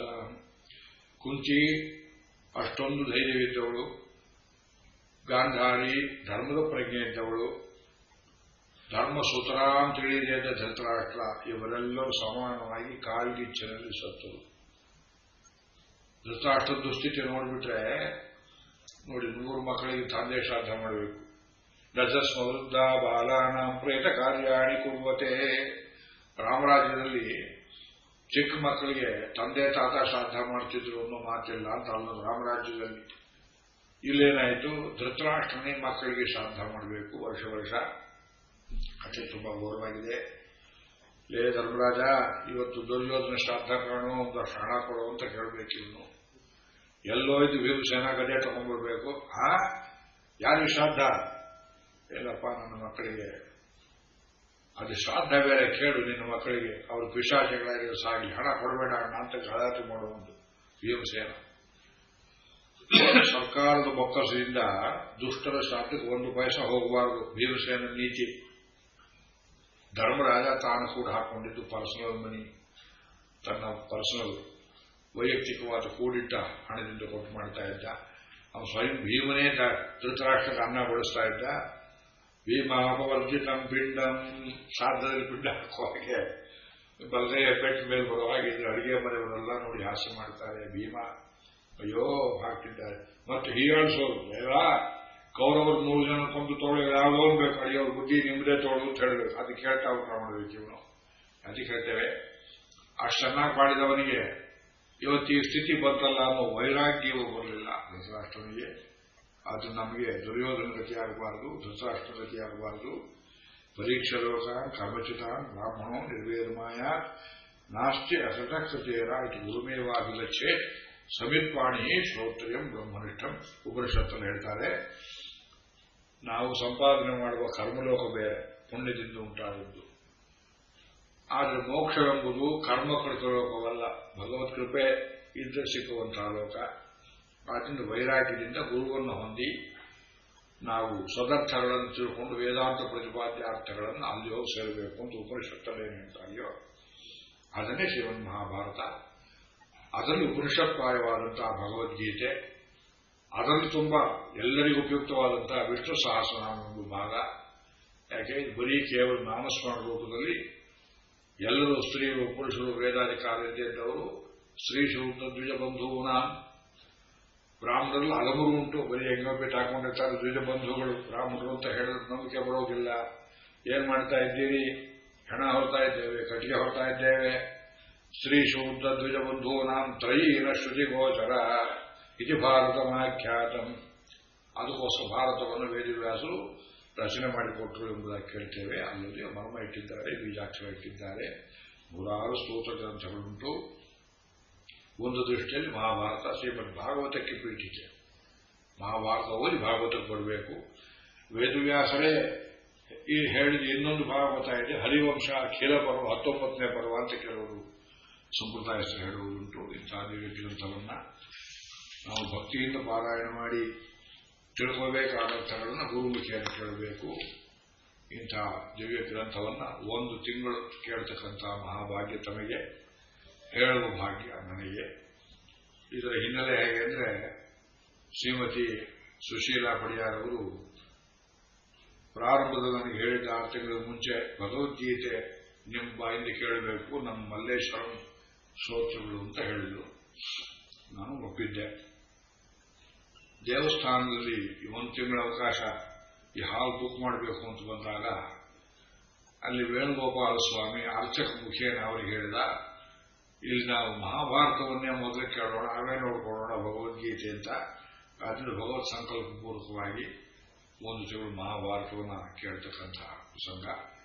ಇನ್ನು ನಾಡಿನ ಉಪನ್ಯಾಸದಲ್ಲಿ ಈ ಶಂತನು ಚಕ್ರವರ್ತಿಯ ಕಥೆ, ಅವನು ಹೇಗೆ ಮಹಾವಿಷನೆಂಬ ಒಬ್ಬ ಅರಸು ದೇವಲೋಕದಲ್ಲಿ ಗಂಗೆಯನ್ನ ಪ್ರೇಮ ಮಾಡಿ ಬ್ರಹ್ಮದೇವನ ಎದುರಿಗೆ ಶಾಪಗ್ರಸ್ತರಾದರು. ಅವರಿಬ್ಬರು ಹೇಗೆ ಭೂಮಿಗೆ ಬಂದರು, ಭೀಷ್ಮಾದಿಗಳೆಲ್ಲ ಹೇಗೆ ಶಾಪದಿಂದ ಹುಟ್ಟಿದ್ರು, ಅಷ್ಟವಸುಗಳು ವಸಿಷ್ಠಾಶ್ರಮದಲ್ಲಿ ಗೋವಿನ ಹಾಲನ್ನು ಕದ್ದು ಕುಡಿದ ನಿಮಿತ್ತ ಮಹಾಭಾರತ ಆರಂಭ ಆಗುವುದೇ ಶಾಪದ ಕಥೆಯಲ್ಲಿ. ಇದು ಮುಕ್ತಾಯವಾಗುವುದು ಗಾಂಧಾರಿ ಶಾಪದ ಕಥೆಯಲ್ಲಿ. ಅತ್ಯಂತ ಘೋರ ಕಥೆ ಒಂದು ದೃಷ್ಟಿಯಲ್ಲಿ. ಅದನ್ನು ನೆಪ ಮಾಡಿಕೊಂಡು ಹಂದರವನ್ನಾಗಿಟ್ಟುಕೊಂಡು ವೇದವ್ಯಾಸರು ದಿವ್ಯಾರ್ಥಗಳನ್ನು ನಮಗೇನು ಕೊಟ್ಟಿದ್ದಾರೆ, ಈ ಅರ್ಥಗಳನ್ನು ನಾಳಿನಿಂದ ಒಂದು ಕ್ರಮದಲ್ಲಿ ಕೇಳೋಣ ಅಂತ ಹೇಳಿ ಪುಟ್ಟ ಬೇಟಿಗೆಯನ್ನು ಮುಗಿಸಿ ಈಗ ಮಂಗಳ ಶ್ಲೋಕವನ್ನು ಹೇಳ್ತಾ ಇದ್ದೇನೆ. ಇಮಾಂ ಭಾರತ ಸಾವಿತ್ರೀಂ ಪ್ರಾತರುತ್ಥಾಯ ಪಠೇ ಸ ಭಾರತ ಫಲಂ ಪ್ರಾಪ್ಯ ಪರಂ ಬ್ರಹ್ಮಾದಿ ಗಚ್ಚತಿ. ಹರ್ಷಸ್ಥಾನ ಸಹಸ್ರಾಣಿ ಭಯಸ್ಥಾನ ಶತಾನಿ ಚ ದಿವಸೇ ದಿವಸೇ ಮೂಢಂ ಮಾ ವಿಶಂತಿರ ಪಂಡಿತಂ. ಊರ್ಧ್ವಬಾಹುರ್ವಿರೋಹಮ್ಯೇಷ ರಚಕಚ್ಚ ಶೃಣೋತಿ ಮೇ ಧರ್ಮ ದತ್ತಶ್ಚ ಕಾಮಶ್ಚಾಸಿ ಕಿಮರ್ಥಂ ನ ಸೇವ್ಯತೆ ನ ಜಾತು ಕಾಮಾನ್ನ ಭಯಾನ್ನ ಲೋಭಾತ್ ಧರ್ಮಂ ತ್ಯಜೇತ್ ಜೀವಿತಸ್ಯಾಪಿ ಹೇತೋಃ ನಿತ್ಯೋ ಧರ್ಮಃ ಸುಖದುಃಖೇ ತ್ವನಿತ್ಯೇ ಜೀವೋ ನಿತ್ಯಃ ಹೇತುರಸ್ಯ ತ್ವನಿತ್ಯಃ ಕಾರ್ಷ್ಣಂ ವೇದಂ ಇಮಂ ವಿದ್ವಾನ್ ಶ್ರಾವಯಿತ್ವಾರ್ಥಮಶ್ನುತೆ ನಿಯಮಸ್ಥಾ ಶುಚಿಶ್ರೋತ ಶೃಣ್ವಂ ಸಬಲಮಶ್ನುತೆ. ನಾರಾಯಣಂ ನಮಸ್ಕೃತ್ಯ ನರಂ ಚೈವ ನರೋತ್ತಮಂ ದೇವೀಂ ಸರಸ್ವತೀಂ ವ್ಯಾಸಂ ತತೋ ಜಯಮುದೀರಯೇತ್. ನಾರಾಯಣಂ ನಮಸ್ಕೃತ್ಯ ನರಂ ಚೈವ ನರೋತ್ತಮಂ ದೇವೀಂ ಸರಸ್ವತೀಂ ವ್ಯಾಸಂ ತತೋ ಜಯಮುದೀರಯೇತ್. ಶ್ರೀಕೃಷ್ಣಾಯ ಪರಬ್ರಹ್ಮಣೇ